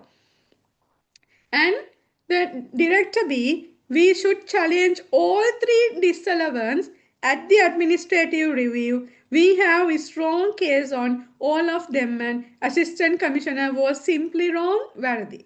This is incorrect. We have understood first one Assistant Commissioner correct, second one Assistant Commissioner correct, third one Assistant Commissioner incorrect. You can strongly challenge under section 85 for the third one, not for all. See, Director C operations, we should wait for the Commissioner General determination. For as long as it takes, there is no time limit on how long we can wait before going to Tax Appeals Commission. Incorrect. Even we have a request for an appeal to Commissioner General of Inland Revenue through the administrative review, we don't have to wait for that whatever the indefinite period until we are receiving the determination of the Commissioner General. We have a 7 months period which given in the section 140 of the Inland Revenue Act. Then in 7 months it has given for taxpayer to go for the Tax Appeals Commission. I need not to wait until the determination of the Commissioner General of Inland Revenue. This is for Director C's opinion and Director D, which is Strategy Director. If we lose the Commissioner General level, there is nowhere else to go. The CGIR determination final, no. How many layers we have? If the Commissioner General level, they have not accepted my appeal under administrative review, then they are issuing their determination. CGIR determination issuing after 2 years of the or within 2 years of the date of the acknowledgement of the appeal. Then after that, if I wish, I can go for Tax Appeals Commission. After Tax Appeals Commission, I can go for the Court of Appeal if there is a question of law. That's all. This question is issue 2. It's a relatively easy question. Then in here, in part B, with reference to issue, the Board of Directors of Stellar Care Private Limited has taken 4 different positions. following the receipt of the amended assessment dated 15 February 2026. The group head of tax, as a group head of tax, you are required to evaluate correctness of the each director's position under Inland Revenue Act and the amendments. Advise full procedure hierarchy available to the company and recommend the immediate course of action for do all these things. 1, 2, 3, 4, 5. The 5 requirements were asked. The all 5 I have discussed with you. Evaluate the director A's position, evaluate director B, director C and director D, and what the immediately they have to do. Then immediately, now it's a date. Date එක මේකේ තියෙනවා. Then which is recommend immediate action Stellar Care should take given that today is 10th March 2026. With the details it has given. Amended assessment received on 15 February 2026. How many days we have to appeal to CGIR under administrative review? Within 30 days from the date of the receipt of the assessment. Now, 15 February 2026, for me to go for tax, which is the the administrative review under section 139, then in that, now date is 10th March 2026, 25th February to, I can go until 25th February, be careful, it's a 28, then I can add 2, then 10th until 17, 20, yeah, in, it's a 15th February, I'm sorry, it's a 15th February, then until 17th March, I can, I have time to go for a tax administrative review, 30 months. අපි මුලින්ම කරන්න ඕනේ ඒක. As a company which they have received assessment, within 30 days, they have to go for the tax administrative review. This is immediate action which it has to do. For 10 marks, it's a 10 marks, 18 minutes. Then I would say that if you sound on this advanced appellant procedure, which is included in your 40% of your syllabus as a separate topic, then this entire 10 marks, it's 10 out of 10 you can obtain. Then let me quickly come to answer, which is in issue 2. With reference to issue 2, which issued the amended assessment and appeal procedure, the director A's position, very simply I have taken the answers because marks are relatively low. Then within that marks to take, this has taken. Director A incorrect. Write your answer first. Director A claims the assessment is time barred because it was issued more than 12 months after the return was filed. Then there is no 12-month rule under Inland Revenue Act. The correct provision is under section 135 of the Act, which allows the amended assessment to issue within 30 months of the date of the self-assessment return filed. Then dates given, then it's better if you can show this. Self-assessment return filed on 31st October 2024, 30 months is statutory deadline. 21st April 2027, 30 months you can count and take this. Amended assessment issued on 15 February 2026. If the assessment within the time limit, yes. 15 February 2026 is well before 21st April 2027. Then accordingly, which is the director A position is incorrect. The amended assessment is validly issued. Stellar Care cannot challenge on the time bar grounds and must respond as the under tax administrative review. This is the first one. And second one, Director D's response.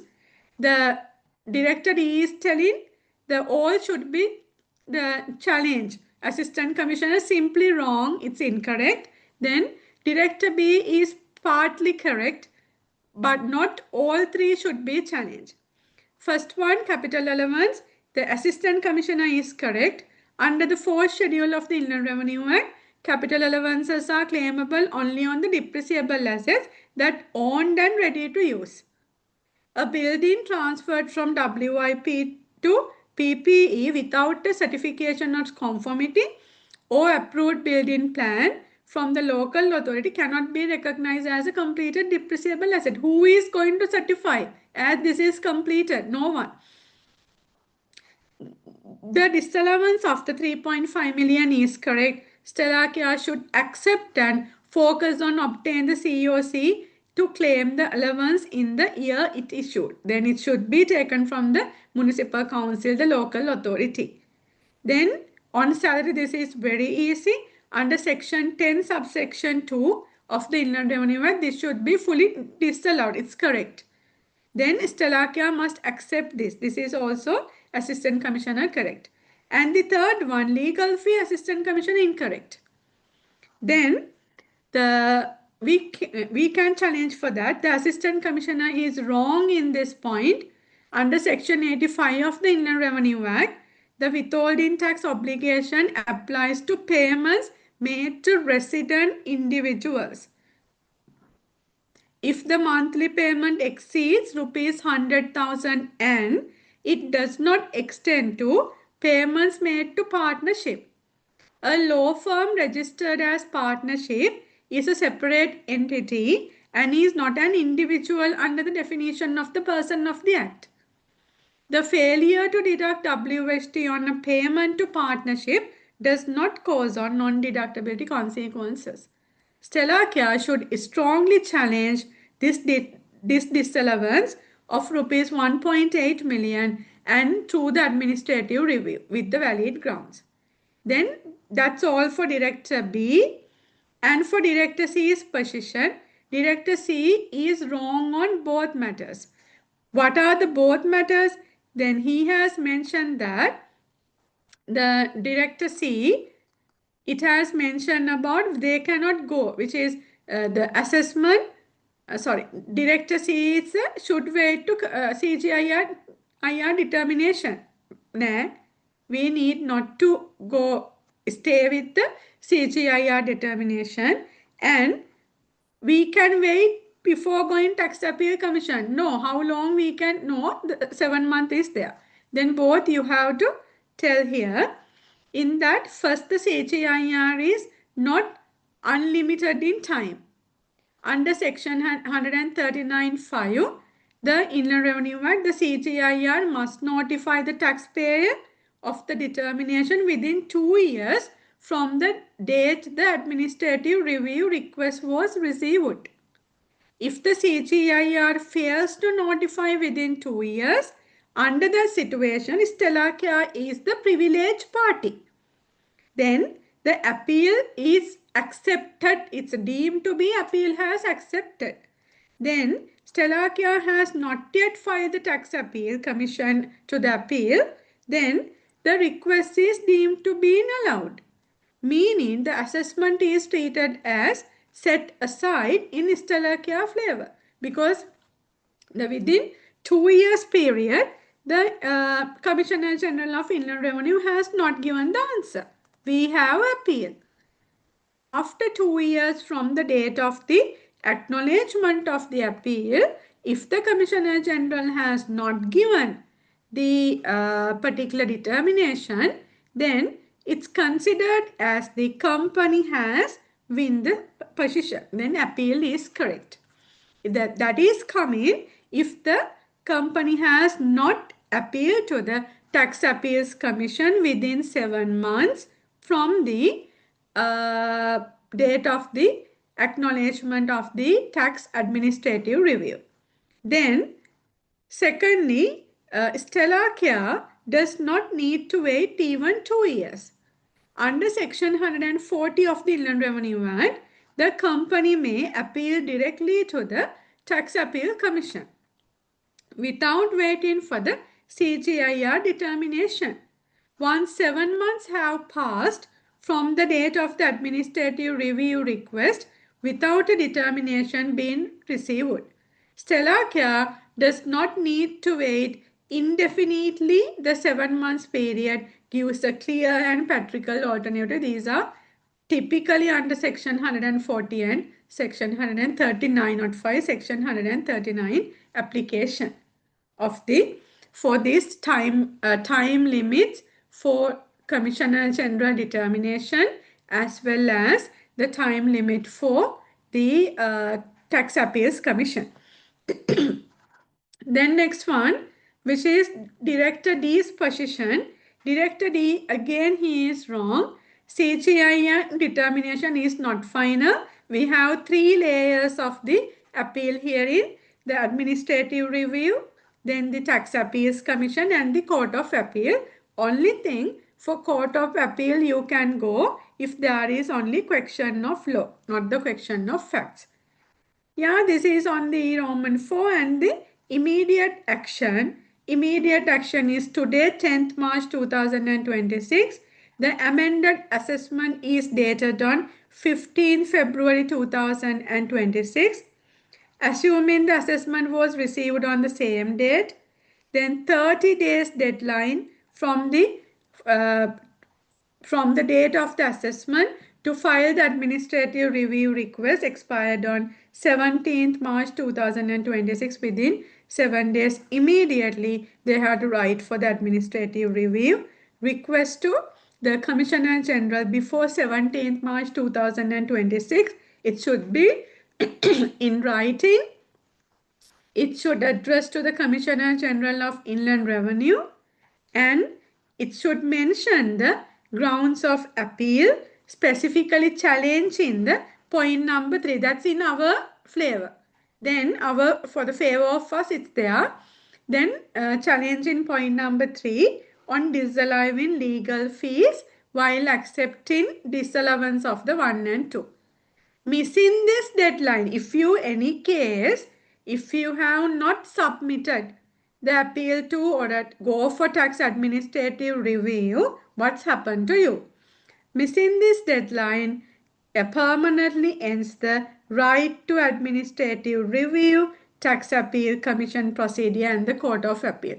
Without we are going for the tax administrative review, you cannot go for next step. The taxpayer has rights. In the taxpayer rights, the tax administrative review is the first thing which you have to go. If you have closed that window, in any case, you cannot proceed with the appeal process. If so, making the full assessed tax immediately payable. Then it's a deeming provision. It's a deemed to be. It's not visualized, actually it's deemed to be. It's considered as we have accepted the assessment fully. Okay, this is on issue 2, not a difficult part. Now come to the questions. Only one question. Then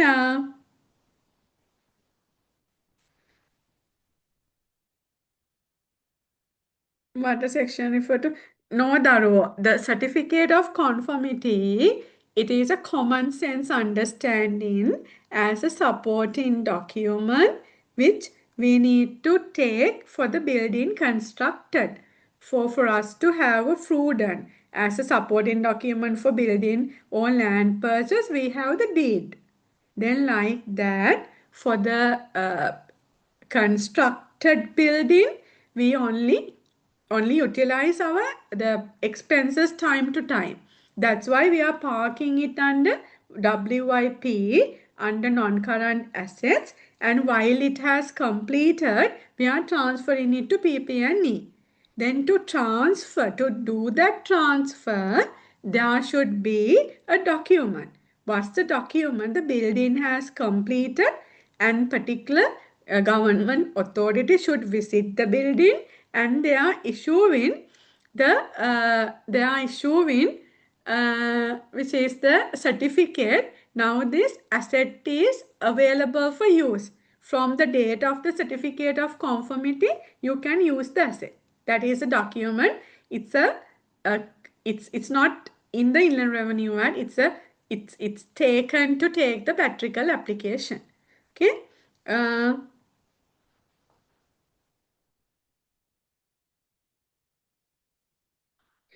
I don't know. Then the same questions. which is in the paper. I don't know which is. I know we have the syllabus and we have the pilot paper and the mock paper is developed accordingly. Then therefore, which is whatever in that model, the questions will be available within your syllabus. මේවා මෙනවද කියන මම දන්නේ නැහැ පුතේ. Then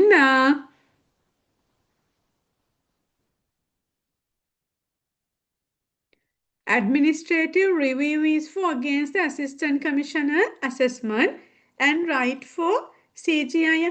No.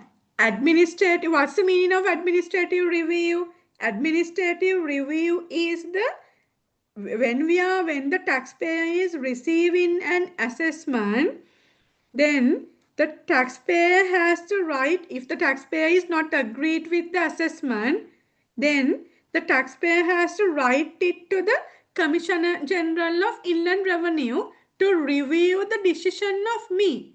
Because the Inland Revenue Department Assistant Commissioner is telling this, but we are telling this. Now there is a dispute. Then there should be a mechanism to both party hearing. For that both party hearing mechanism, the taxpayer shall raise the appeal, නැත්නම් tax administrative review, to review taxpayer's decision to the CGIR. Then on behalf of the CGIR, the relevant assistant commissioner in the appeal branch, they are taking that. Then it is the first step of the appeal procedure, the 3 layer of the appeal procedure. Then we are writing against the amended assessment. Then it has the section 139. It has එක කාගේ තීරණයක්ද දරුවෝ? Can we decide it and go for that? It's the determination, it's a sole discretion of the Commissioner General of Inland Revenue, because there is a section 139, the sub provision is there, the 30 days time bar period on the raising for the appeal for the taxpayer. It may not applicable if there is a reasonable causes, the sickness out of country like that. Then it should be decided by the CGIR. It should not be decided by us. ඒ වගේ දෙයක්, if you are embedded into the answer with the reasonable grounds, please put that. Then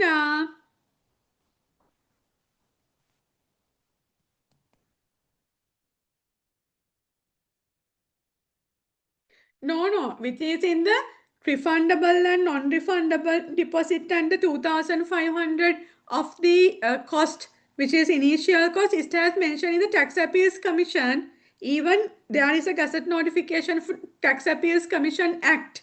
Then in the Tax Appeals Commission Act, it has mentioned. Then I think I have embedded these things to the answer. Then for this, it has mentioned, we have options. Either option you can go. If you are going for the Tax Appeals Commission, you can take a 10% of the non-refundable deposit. Then it is non-refundable deposits or refundable deposits. It's on the assessed tax, penalty and interest, both, all three. From that 10% we can take a non-refundable security deposit, or else 25% of the refundable deposit. Then if the refundable deposit we are receiving again, if you have win the case, then if not, it's settled with the tax liability. Then no, in this 90 days provision, it has mentioned in the section 140. First we have to go with the section 139. Then after section 139, then it is for the tax administrative review. Then after that you can go for Tax Appeals Commission. Then it's not that within 90 days we can appeal to Tax Appeals Commission. For Tax Appeal Commission application, please check the section 140, because you cannot go one layer, jump and go for next one. First, the 7-month provision, after that 90 days, then like that you have to go. Then how long Assistant Commissioner has to how long assistant commissioner has to give the assessment? It's a time bar provision. It's a 30 months. Within 30 months from the date of the submitting of the self-assessment tax return, it should be issued.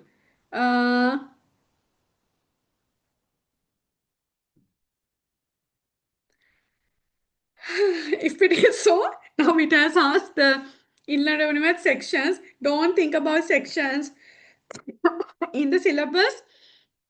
In the syllabus itself, which is on the continuation of the business, this all areas, which is company, the resident company tax, investment income, and I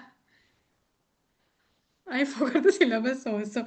The resident company tax, in that business income, investment income, taxable income, and the tax rates application, and after that VAT, SSCL, and the individual tax, and the tax which is dispute resolutions. This is covering 40%, and which is next the transfer pricing, international tax, non-resident taxation, and enhanced capital allowances, fourth city investment. Yeah, everything you have to know. Then this is the area for that question asked, which is Tax Appeals Commission Act number 23 of 2011, and these are the requirements. Okay, can I move to next, the issue 3? And for section B, I'm coming to the calculation, and once the explanations are there through the question, I will explain. If not, the time is the matter. Okay, then issue 3, Stellar Build Private Limited. This is another company which in the group. Stellar Build Private Limited. Stellar Build is a group construction and infrastructure subsidiary. The board has referred to 4 unresolved tax compliance matters to you for resolution following an internal audit review. Now again, this is not an Inland Revenue matter. This is ongoing internal audit. With the internal audit review, this some things it was rectified. Then Stellar Build recently entered a construction contract with Stellar Health Private Limited. These are the combined for the 5 company combined with 2 companies combined in issue 3. Then Stellar Health and now Stellar Build construction arm and the healthcare arm for the construction of a new pharmaceutical storage facility in Vattala. Then the contract was signed on 1st November 2025 for a fixed price of rupees 150 million excluding VAT. Now this is the full contract price which agreed exclusive of VAT. Then VAT will be chargeable on this contract value. Now prevailing rate 18%. The following transactions occurred under this contract. Non-refundable mobilization advance received from Stellar Health. Now this is my customer. I am the main contractor. This is my customer. Then it's a non-refundable mobilization advance. What this is? If it is non-refundable, as a part of the contract, you can see it's a 10% of the contract it has received. Then this has received as a non-refundable. We are not going to refund this. If this is not non-refundable, what is this? This is my revenue. Revenue for what? It's revenue for VAT purposes. We are looking for VAT. Then this is revenue for VAT purposes. Why? We have the section 4 application for value added tax. In section 4 application of the value added tax, the time of supply. There are conditions to consider on time of supply based on the earliest occurrence. Then this is what we have received, the mobilization advance. Then this is first occur 20th November 2025. This is 15 million and this is non-refundable part of the contract it has received. This is subject to value added tax. This is the first one. Second one, refundable performance security deposit received from Stellar Health. What is this? Look at the wording. This is refundable. Then this being refundable, now what is this? 5 million we have received, but maybe at the end of the project period, we have to refundable that if there are any cost, if there is anything which damage, anything which we have to claim, then afterwards, which we have to refund this again. If this is refundable, is this my income for VAT? No. This is anyway my liability until the period which I have to hold this. That is on second one. No VAT liability. Third one, work certified by, which is supervising engineer, interim payment certification, IPC 1. What is the date of the supervising engineer has certified that it's on 15th February 2026, rupees 45 million. Why this is important? How the supervising engineer, how he is going to quantify this? Because we have done the service after performing the service. Now we have performed the service. Then what is the service performance has completed? It's on 15th February 2026. Then on that it's a value which it's a 45 million. Now invoice issued by Stellar Build on IPC 1. Based on this engineer's performance, then on this same amount of 45 million, invoice has issued. Invoice issued on which date? 28th February 2026. Then under this situation, you have to look at what is the time of supply. This is the service performed. This is the date invoice issued. Service performed on 15th February. Invoice issued on 28th February. Then in this, for what is the time gap we have to check service performed and the invoice date, what's the time gap we should have? It's 10 days. For us to go for date of invoice, if the invoice issued within 10 days of the performing of the service, then we can go for the date of invoice. Now check here. It's 15th February and invoice issued 18th February. Sorry, 28th February. Is it within 10 days? No, this is not within 10 days. If it is so, under VAT law, what is the date of the occurrence, earlier occurrence which we have to take for VAT payment or VAT?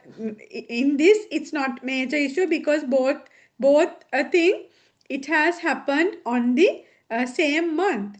Then in here, which it's a 10 days rule exceeded, then thereby the date of performance shall be the earliest occurrence one. Then in that context, this is the date which we need to consider.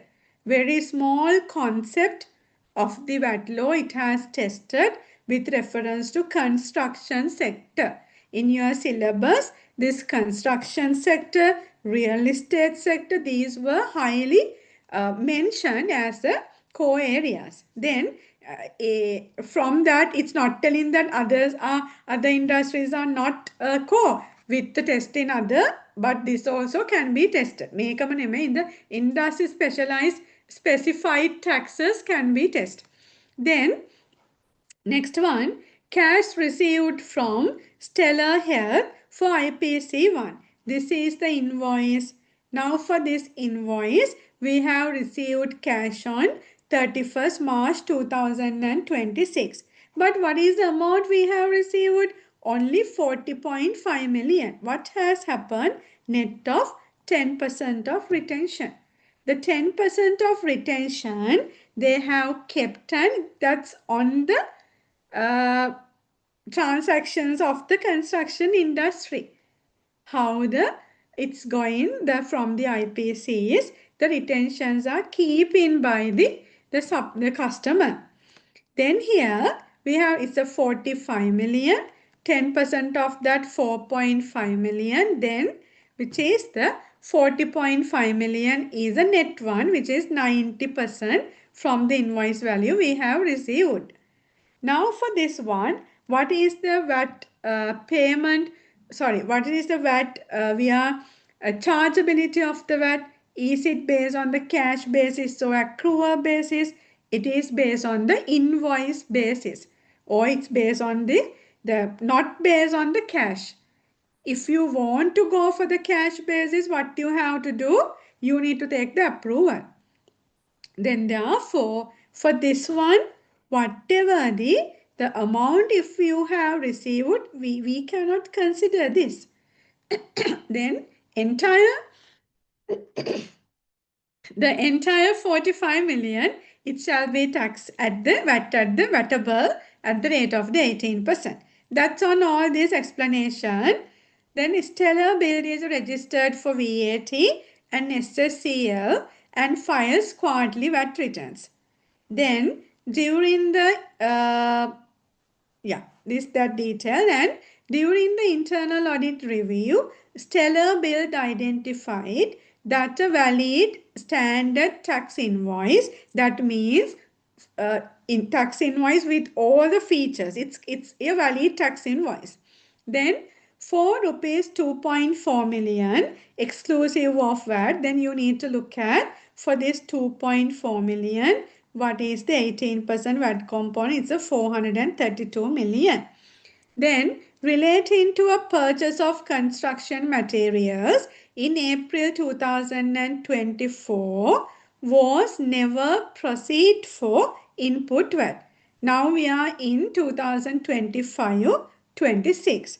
But this invoice has raised on the April 2024.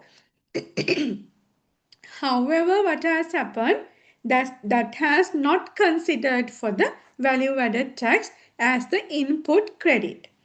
The rupees 432,000, that is coming as the 4.4 million into 18%, 432,000. Okay. Input VAT was not claimed in any previous return. We have missed that. That's why in internal audit findings with the check-in procedures, this has identified. The finance manager now wishes to claim this input VAT in the quarterly return for the period ended 31st March 2026. Return should be filed on 30th April 2026. Their return should be filed on or before 30th April 2026, but they are going to file it on 30th April. This is a company policy. That's all on the issue 3. Then what's the requirement? The requirement with reference to C, with reference to issues 3, Stellar Build has entered into a construction contract generating several transactions with distinct indirect tax, indirect and direct tax. Then the implications across VAT, income tax, SSCL. The group head of tax, you are required to advise board on the correct tax treatment on each transaction. This is again not a difficult thing if you know that area. Then determine the time of supply for non-refundable mobilization advance rupees 15 million received on 20th November 2025 and assess VAT, income tax and SSCL treatment. This is very easy. And secondly, assess VAT, income tax and SSCL treatment on refundable for former security deposit. This as explained. Then this is not a income, and in accounts it should be recognized as a liability. No SSCL liability is there. Third one, determine the time of supply of IPC1. That also explained. Under VAT Act number 14 of 2002 and assess VAT, income tax and SSCL treatment. Very easy. VAT 18%, income tax 30% if there is a profit margin is there. And SSCL is normally, this is a service provider, construction, then 2.5% liable. Then SSA treatment of the, again we need to come for retention of money, rupees 4.5 million withheld by the Stellar Health, advising Stellar built on the resulting cash flow implication. Now we have to cash flow implication, we have to pay VAT on 45 million at 18%, but we have only received the payment 90% of this. Then we have to fund in our VAT money, VAT payable through the our own working capital money which we have to utilize, not from that invoice itself, because we have only received the 90%. That is for third one. And fourth one, assess whether the late input VAT claim 432 relevant to April 2024 invoice is within the statutory time limit under VAT Act number 14 of 2002. Mekana lamai even by looking at this invoice dated 20 whatever within the April 2024, what's the maximum period you can claim it? Within 12 months from the original local purchase tax invoice. Before the ending of the taxable period, the 12 months shall not be expired, or the VAT return furnishing date. Then we need to look at what is the VAT return furnishing date. At that date, the 12 months shall not be lapsed. In here, what has happened? This is April 2024 and it's going to claim on 2026 April. Almost 2 years gone. Can you claim this? No. Very straightforward question for 2 marks. And for all these three, if you have accounting knowledge, if you have VAT application and income tax and SSCL together, then this one also for this 10 marks, it's not really difficult. Okay. Then come to that answer quickly, which is in issue 3, Stellar Built construction contract, non-refundable advance, time of supply under section 4 subsection 3, time of supply of services of VAT Act number 14 of 2002. The time of supply is the earliest of invoice date, payment received, payment due, or date of performance. Earliest occurrence from all these things. The mobilization advance was received on 20th November 2025. This is the earliest occurrence and therefore time of supply is 20th November 2025. That's all you have to write. Then this is on the explanation. Then here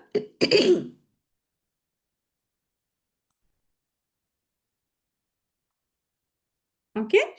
Then income tax treatment.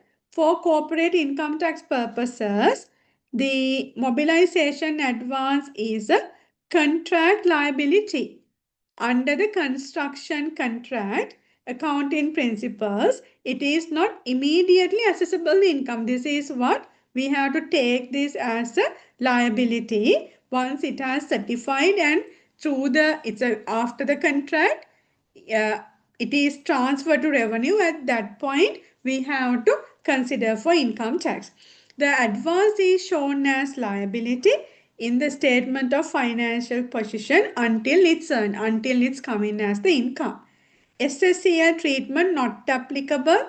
The non-refundable advance does not constitute a turnover for SSCL purposes. since in financial statement it has not recognized as income yet, therefore no SSCL impact. SSCL impact is coming only once it has transferred. And then, which is a refundable performance security deposit, VAT treatment, liability 0. I have explained these things. I'm quickly coming to answer. Income tax, it is liability. Therefore, no income, it would become assessable income at that point, means if the deposit is forfeitable and future due to the breach of the contract, if it is coming, then at that point only it is income. Until that, this is liability. And SSCL treatment, no SSCL liability, because the reason is it's not a turnover. It's a refundable deposit. SSCL is a turnover tax. Then this is not applicable. Since the deposit is not turnover, it is not received in respect of the turnover from the business. As per section 2, it's on the who are the persons liable for SSCL, and the section 3 is for the imposition of SSCL. Then under that it's not liable. And third one, which is the IPC one, time of supply and retention of money. This is very easy. In time of supply I have explained. Then work certified by the engineer, that is the earliest occurrence, which is the performance. It's 15 February 2026. An invoice issued by Stellar Build 28 February 2026. Days between performance and invoice, it's 13 days. Within 10 days period, no. 13 days exceeds the 10 days period. Then time of supply, it's 15 February 2026. This is date of performance. That's all. Since the invoice was issued 10 days after certification, the time of supply relevant to date of the performance, which is 15 February 2026. Then this is on time of supply, and the VAT treatment of retention of money. We have to pay additionally VAT 810,000. This is on that explanation. VAT is chargeable on full certified amount 45 million, including 4.5 million retention withheld by Stellar Health. The retention of cash by the client does not reduce the VAT base, because this IPC it has confirmed and the invoice issued. Then therefore, and for 4 months everything done, for this one 18% will be chargeable. What we have received as cash after reducing the retention, it's not subject to the which is a dilution of the VAT liability. That's what it has mentioned. Then full IPC 1 amount at 18% we need to pay. This is the amount. VAT on retention portion, this one. Then even we have not received money now, we have to finance this by our working capital. We have to pay this. Then VAT payment due date on or before 20th day of the subsequent month. Date of the invoice, it is the 28th February 2026. Then actual VAT payment, everything is happened in the same month. We have to make the actual VAT payment on 20th March 2026. When it comes to 20th March 2006, even at that point, we have not received the money. It has received on 31st March 2026. Then we have to entirely fund this total 45 million into 18% from our working capital, not from the money which we have received. Okay? Because at the date of the payment, still we have not received the money. Then cash flow implication, the Stellar Build must remit rupees 810, the VAT on the retention, even though this cash has not been received. Very simply is that. And income tax treatment and SSCL treatment. Income tax treatment, the full 45 million including 4.5 is a contract revenue. Recognized on IPC basis, then which is the stage of completion has completed. And SSCL, this is the revenue, 45 million into 2.5% you have to pay SSCL. And next, late input tax claim, we cannot claim that, just simple, it has mentioned statutory time limit under section 22(6), the VAT Act and amendments. A registered person shall claim input VAT on local purchase tax invoice for any taxable period ending on or before the expiry of 12 months from the date of such tax invoice by furnishing within the set period of 12 months the return for that taxable period. Accordingly, invoice date on April 2024, 12 months deadline is on 2025 April. Claim attempted is 2026. Never ever you can claim this. Conclusion, the input VAT claim of rupees 432 million is time barred. It cannot be claimed in March 2026 return or any further return. The right to claim is permanently lost. For that 2 marks, you have to just write this. Naturally unknown. At least if you can write this one and accordingly, the input VAT cannot be claimed, and in somewhere else in your paper, sorry, Hans, if you have mentioned it's a 12 months, it's a 1 year, 12 months, it's 12 months provision is there to claim input VAT, then you're okay. Then this is for issue number 3. Then before moving to the last issue and complete 50 marks question, let me check any questions.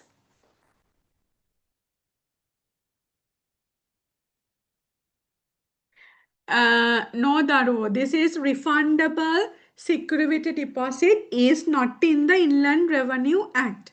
Refundable security deposit, non-refundable security deposit, this 2,500 of the which is on expense for the tax expenses, we have to make initial deposit.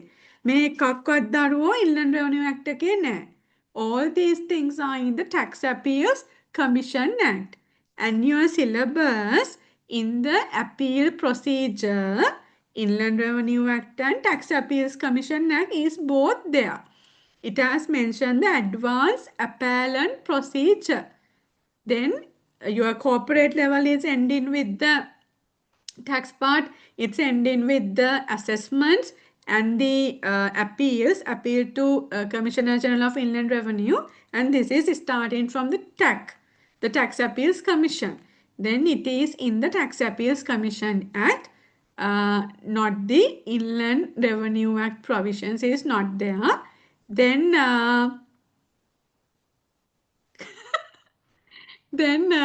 can we get the recording for this? Yes, Daru, it's available. Once, let me finish this. Then after that, this will be available for you all.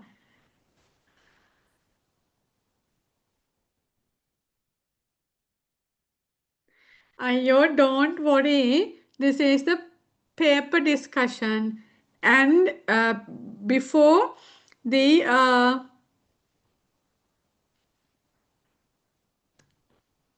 wait for me to give the this answer for Kasun's question, which is today is the 15th.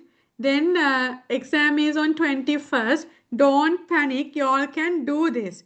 You all can write this paper. This is the questions which it has taken based on your syllabus and done. And I think you all have done your pilot paper also. Then therefore don't get upset. Don't get fear. This is only a one event. Then therefore be ready for your exam on 21st. In writing simple answers, please write. This is an explanation. Then I'm the lecturer. Then I'm the resource person. Then I have to give a full answer. Don't compare with my answer. Read the question carefully and understand what is the Inland Revenue Act or VAT Act or SSCL provision. If you cannot remember section numbers, don't write section number ඔළුවෙන් ගලවන්න අමතක කරන්න. Don't think about that. Then what you know, what you have learned, write properly by applying to the given scenario. That's all you have to do within 3 hours and 15 minutes. Then write what you know, what you have learned. Don't panic. Okay? Then yeah, in corporate level, I'm talking about 25, 20, 30 curriculum because we are now in that curriculum. Then we are looking for that one. Yes, I know you all done the things under all curriculum. Answer script today now number hai today very way, which is after completing this, I will share this to this document. Then the institute definitely will give it to you. Don't be hurry. Okay. Then okay, questions done. Then next one, which is the issue 4. Then in issue 4, after that it's it's not this not a difficult, only thing which you have to read the scenarios and apply. This is totally covering the tax policies, which is we have the fiscal policies, aka which is taking into consideration of the policy decisions. This is taken for you to answer for this one. Actually, you really need not to have the basic tax knowledge is enough for VAT, but if you have the which is on business sense, common sense, then of course you can do this. Okay, very small part for 10 marks. Issue 4, the audit committee has flagged a critical working capital risk within Stellatech. This is a technological company of the group, Stellatech Limited, the group's information technology service subsidiary, arising from the VAT structure on domestic IT service contracts. Stellatech currently providing enterprise software development and support services exclusively to Sri Lankan corporate clients. Then they are serving their services to corporate clients in Sri Lanka, the domestic corporate clients. All services are standard rate 18% VAT. Monthly billing to local clients approximately rupees 400 million exclusive of VAT. දැන් මේකට ඔයා 100,000ට apply කරලා බලුවම ඔයාට පේනවා this is for monthly. You can see monthly what is the VAT payable. VAT is remitting monthly on invoice days, regardless of when the cash is collected. This is correct. If you have not taken the cash basis approval under section 23 of the VAT Act, then you have to go with the accrual basis. Then company is correct on that. They are not waiting until the money receiving on the invoices. They have to pay VAT. The average client collection period is 90 days and clients are large corporate entities who insist of the standard credit terms. Then they have to go with the standard credit terms. They are not going beyond that. Then monthly input VAT on software license, IT infrastructure and operational cost is rupees 8 million. Now Daruo, very common calculation. You have monthly income. For that it's mentioned you have to pay VAT and rate also given. And in here, the input VAT, the monthly input VAT may purchase නෙමෙයි දීලා තියෙන්නේ. This is not the value of purchase. This is given the amount of input VAT. That's why I am telling read the question carefully. When you are reading the question carefully, you can understand everything.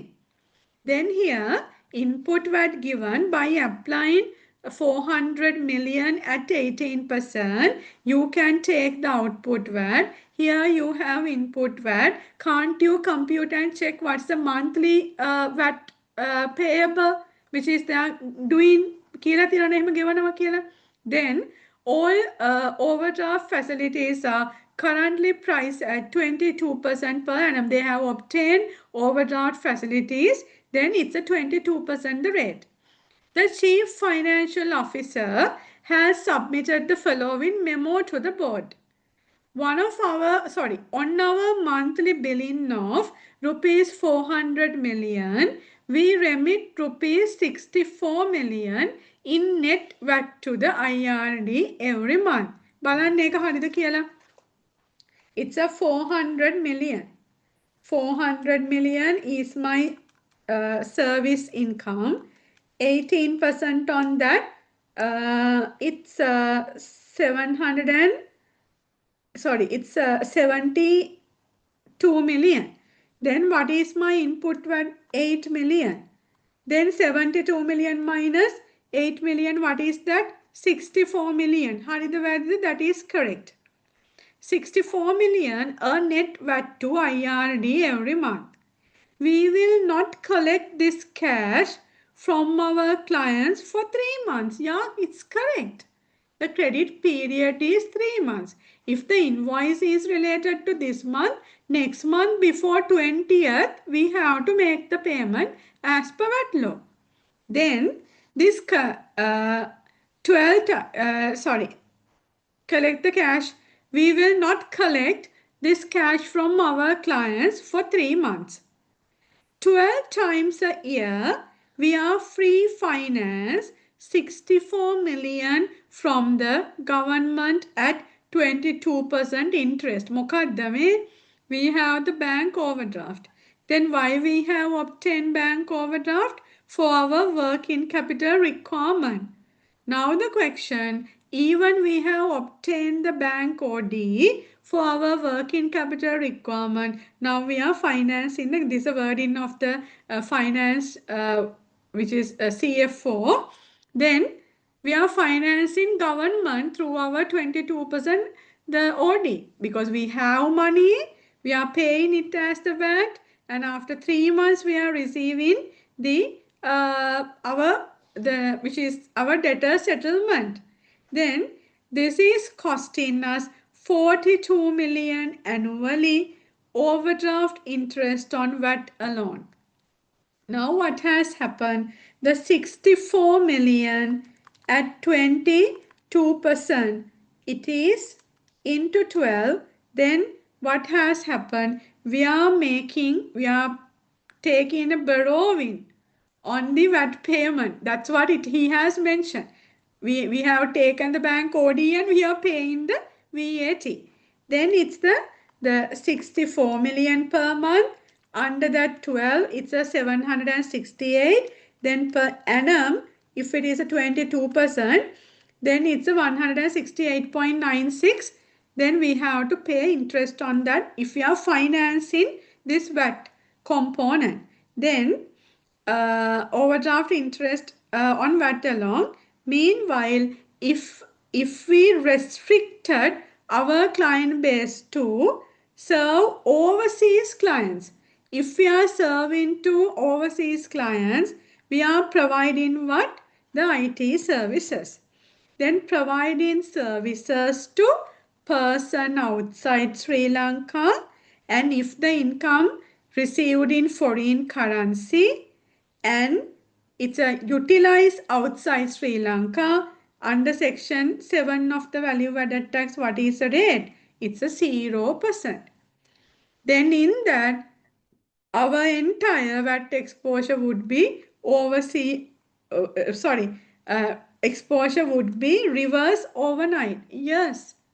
If you can go with the 0 rated supplies, then what is happening? This entire 4 million at 18%, which is the 72 million, is not coming to us because my rate is 0. One of the tax planning mechanism given from the CFO, and these are the details. Now what you have to do in the issue 4 for the 10 marks with reference to issue 4, Stellar Tech Private Limited is facing a critical working capital crisis driven by the structural mismatch between its monthly VAT remittance obligation and the 90-day client collection cycle on domestic IT service contracts. The group head of tax, as group head of tax, you are required to verify the financial impact of this mismatch. On the group profitability, evaluate the deductibility of the result in finance cost. Now this is second time of the paper. This is there. Section 12 and 18 application. I'm not going to repeat it again. And critically evaluate CFO's proposed export restructuring strategy as a permanent solution. Yeah, it's a very good permanent solution. Now for all these things for you to do, then you have to cover Roman 1 for 3 marks, 2 and 3. That's all. Then evaluate CFO's calculation of the annual financing cost of the VAT cash flow mismatch, correcting the errors and assess the total financial impact on Stellartech profitability, including net profit after tax years. It's a 64 is correct. Then you have to show that one. And evaluate whether overdraft interest incurred to fund VAT payment is deductible as a business expense for corporate income tax purposes under the Inland Revenue Act. Yes, deductible subject to section 12 and 18. You have to write this. And 3, the CFO has proposed restructuring Stellartech business model to serve overseas clients instead of domestic clients. Evaluate this strategy as a permanent solution for VAT cash flow crisis by identifying the applicable VAT provisions, determining the mechanism by which it eliminates the cash flow mismatches, and assess the totally strategic financial benefit to group. Totally benefited මේ කියන ඔක්කොම කතා ටික නැති වෙනවා if we have going with the 0 rated. Then that's all for the 10 marks. Let me come to answer. Then this is how your paper, I'm not telling these questions are coming, but the small calculation with that you have to give your conclusions. Now evaluate CFO's financing cost calculation. This is only what you have to do. Setting of the VAT cash flow position. Then monthly billing 400 million. Output VAT 18%. Input VAT 8 million. Net VAT remit on monthly 64 million. The CFO's net VAT figure of 64 million is correct. And the verifying the annual finance cost. That's in the both it is there. We have to verify the annual financial impact. Then under that, Stellartech remits 64 million every month, but collects from customers the 90 days, 3 months period. At any point in time, 3 months, the VAT payments are outstanding, funded entirely by overdraft. What's the percentage? 22%. Then payment of VAT from overdraft balance, 64 million for 1 month. A වගේ for 3 months, 192. Then for 192, for this, if we are financing through the bank overdraft, we have to pay 22% on this per quarter. Why we are looking for 3 months? Because our credit period is 3 months. Now we need to look at if we are receiving first invoice after 3 months, on behalf of that, what is the finance cost we have to charge on by paying of the VAT. Then here, it's annual interest 22% per annum. Then 192 million into 22% is a 42 million 240. Then that's what in the CFO has given here, which is the nearly 42 million figure. Here he has mentioned that we will not collect this cash from our clients for 3 months.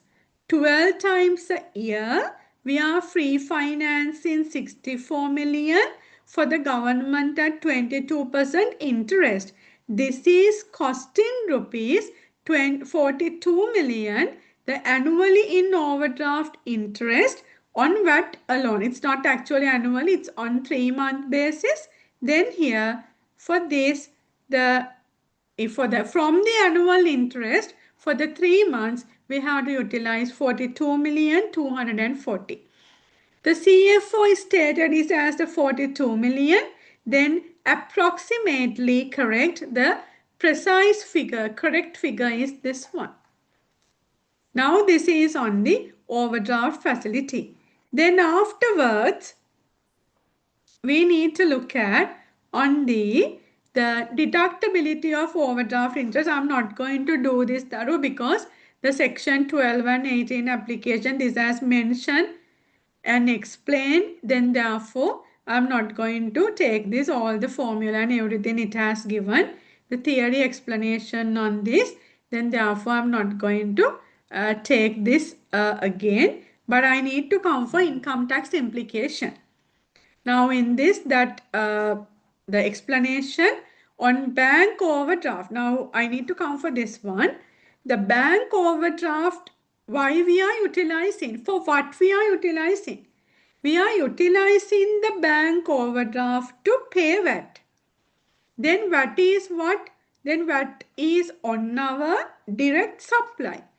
Then for that direct supply, I am paying value added tax. If I have not paid the value added tax, can I do my business in a smooth manner? No. I am incurring with the penalty, IRD audits, assessments, all these things. Then thereby, I am incurring this finance cost for what? For the production of income. If this finance cost is subject to section 18N, under section 18, this is total allowable. Then this is deductible when computing tax liability. When computing business income, this is deductible. Then if this, by applying this formula, if this 42,240,000, if it is within the limit under section 18, then in that situation, this is deductible. Since this is deductible means, what is the income tax benefit? 42,240,000 into 30%, income tax will be reduced 12,672. This is there. If it is within the threshold of within the maximum borrowing limit of section 18, then the CIT saving on this 42,240 into 30%, then it is 12,672. Then if it is so, which is the net profit after tax, then after deducting this 2, then it's a 29,568. If everything, this is a formula and answer it has given here, don't worry. Then for this, if all things are coming, if this under section 18 satisfied, if disallowed, then this benefit again getting worsened. Then annual gross finance cost is this, tax saving this, අපිට tax burden එකක් තියෙනවා, which is net after tax annual cost, the cash outflow 29,568,000. From this, if we can go for that zero rated export restructuring part, we can save this amount. Now come to that part, which is the exporting restructuring strategy. You know it's a 0%. Now come to comparison. Then under comparison, explanation of how zero rating eliminates the cash flow crisis. Then here, the output VAT now it's 72 million, 18%. After restructuring, it's 0. And input VAT 8 million, 8 million. This is fully refundable now because my supply is zero rated. And net VAT position in here only 64 million, you know. In here 8 million, only the cash inflow because it's my input VAT against the zero rated supplies. Then under that situation, this is what? This is subject to refund. For how you are now going to get refunds under risk-based refund mechanism. Then the overdraft, it's rupees 192, the total one. Then it's 0. And annual finance cost, this we have calculated, this is going to become 0. Then under this situation, this option is very helpful for company. Then afterwards, the explanation on that, then for this, I need to come for this one, addressing this 8 million. Furthermore, rupees 8 million monthly input VAT on software license, IT infrastructure and operational cost becomes fully refundable from IRD under risk-based refund mechanism.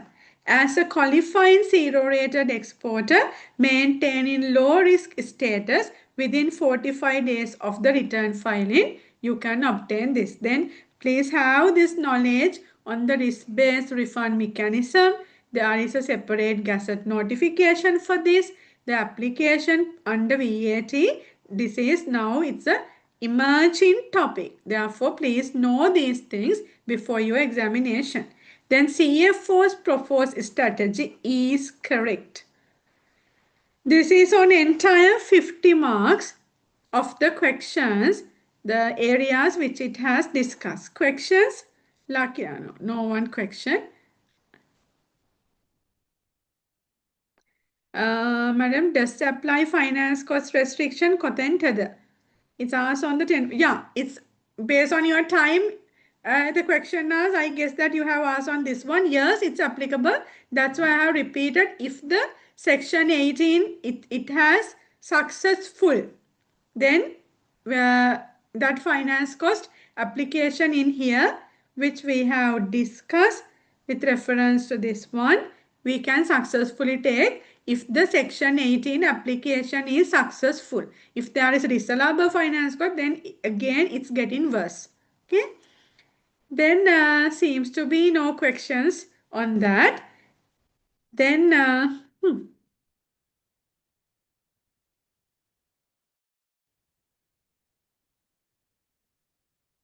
yeah, I have a responsibility to do the entire paper. Then yeah, any method. For your question, I'm doing entire paper. Don't worry. Whatever the time I have to complete entire paper.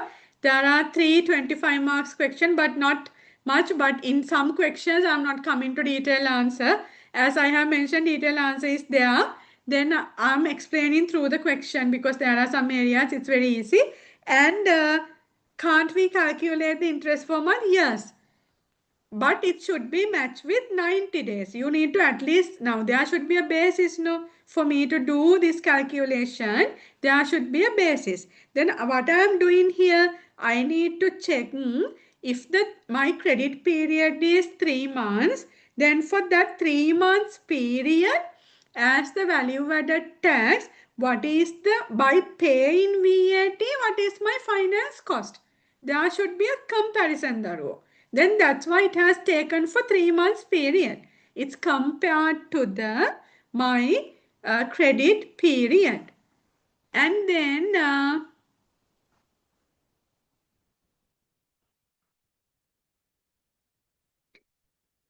yeah, the 3 months you can do and do the comparison.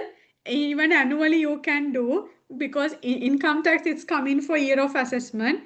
Then fair basis you can do and take your the conclusion.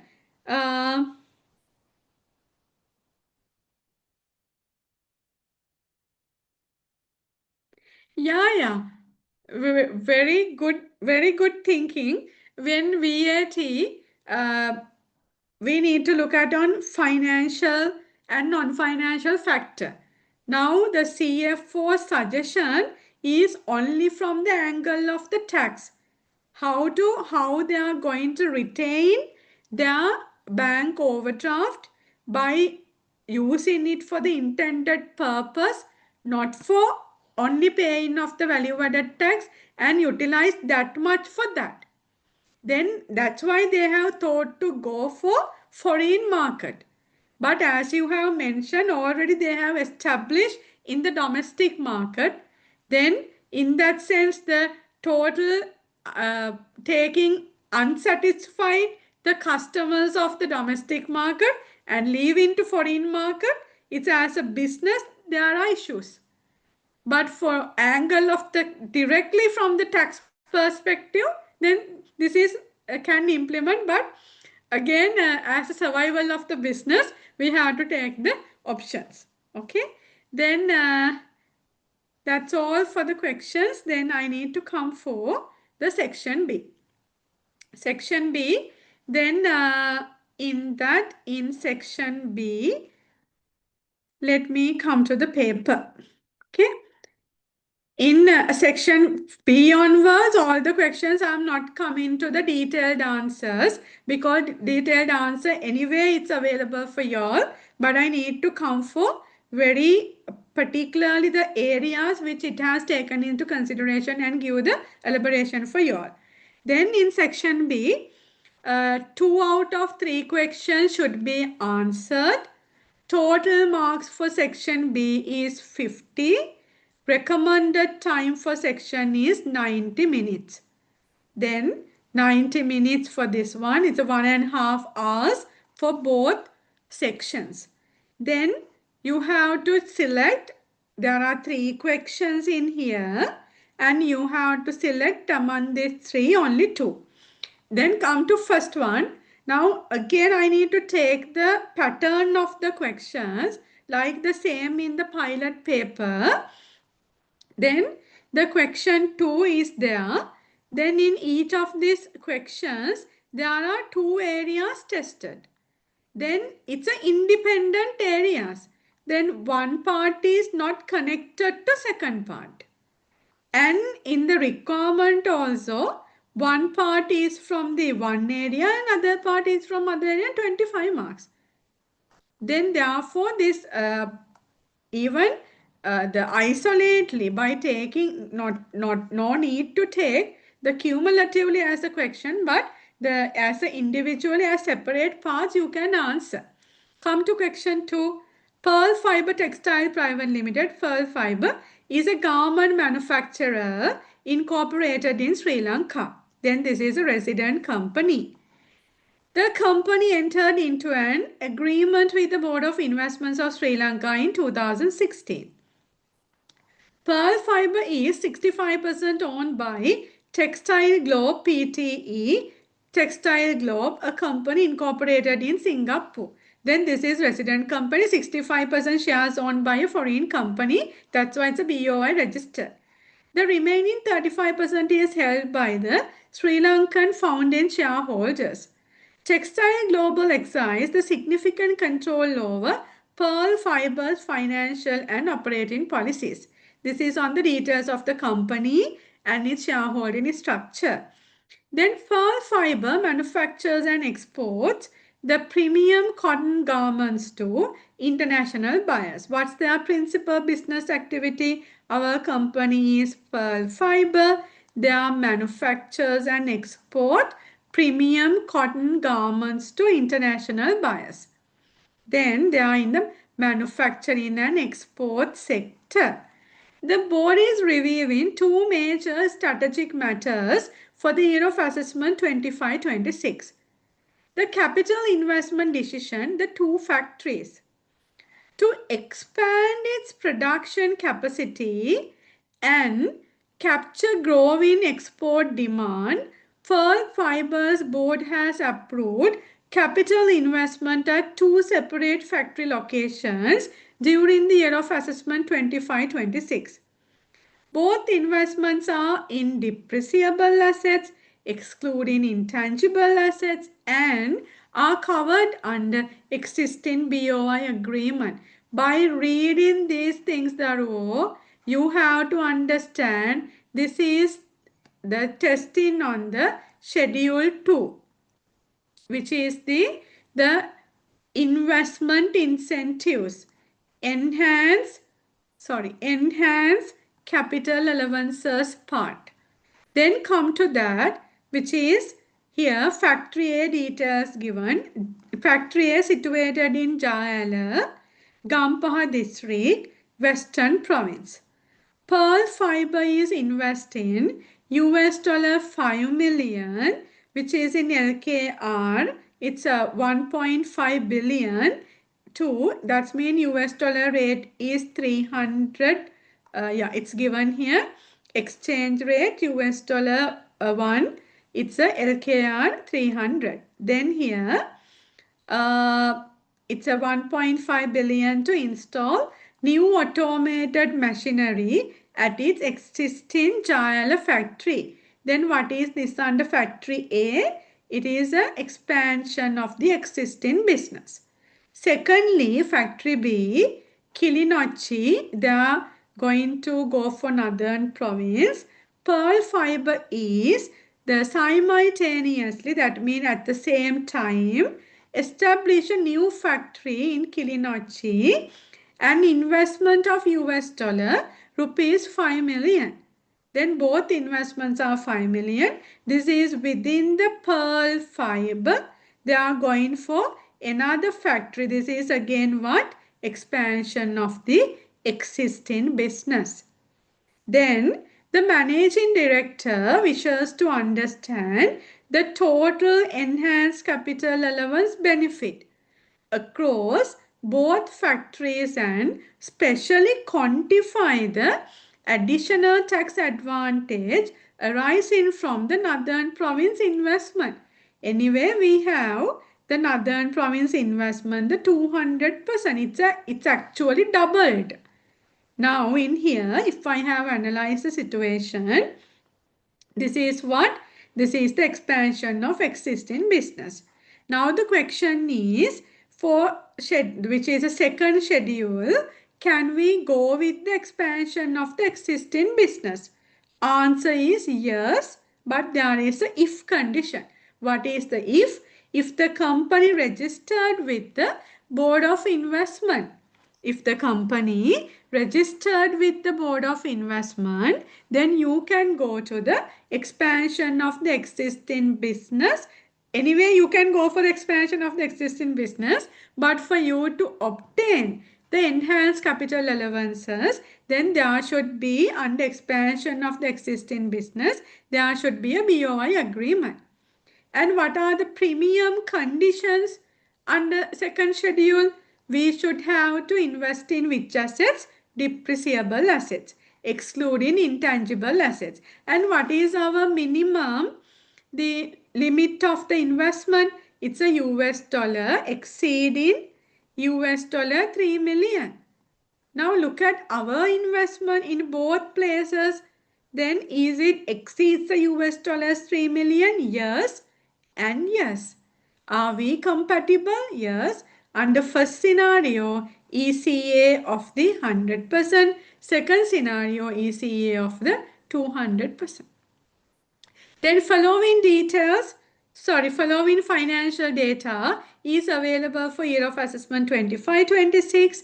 Then item assessable income before ECA and standard depreciation under the fourth schedule and the section 16. Then this is my assessable business income given, and capital allowances under fourth schedule 30 million, corporate rate 30% given. What's the note 1? Both investments will be completed within first year of the project. The project implementation period is critical.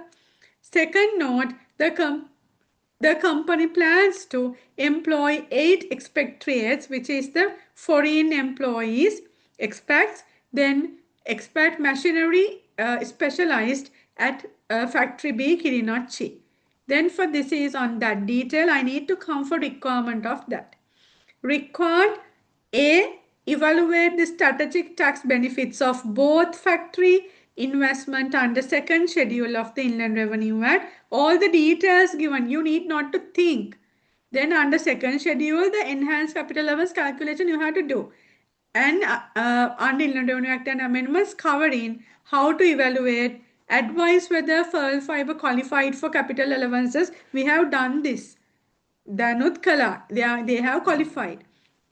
For each factory, determine the applicability enhanced capital allowance rate for factory A and factory B EC separately, explaining the legal basis for the distinction between expansion of an existing undertaking and new undertaking. In here, we don't have new undertaking, we have existing undertaking only, and identifying specific provision and location criteria for the rate. Specific provision is going for the northern province. It's a double the deduction. For 5 marks, that's all. Very simply you can write point by point answer for this.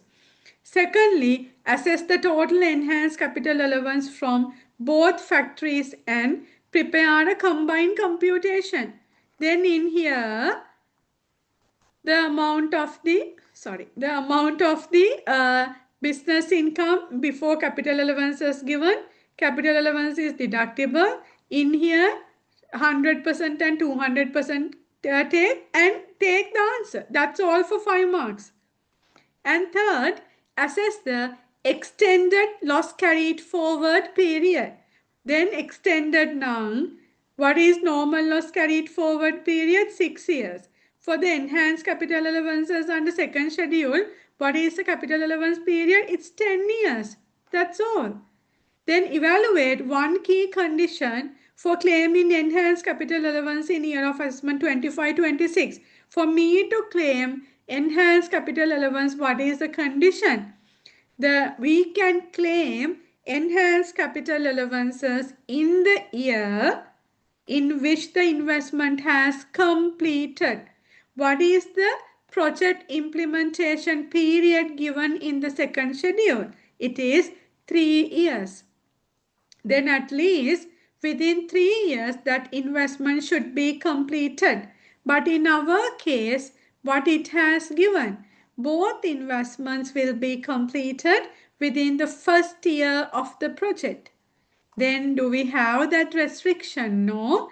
Then very clearly we can take, which is the one key conditions on the claiming of the enhanced capital allowance within 3 years period it should be done, but we are covering it within first year. We don't have issue. Advice on the WHT exemption on 8 expatriate. This is given in the second schedule on the Inland Revenue Act. Then for that it's 5 marks. And it is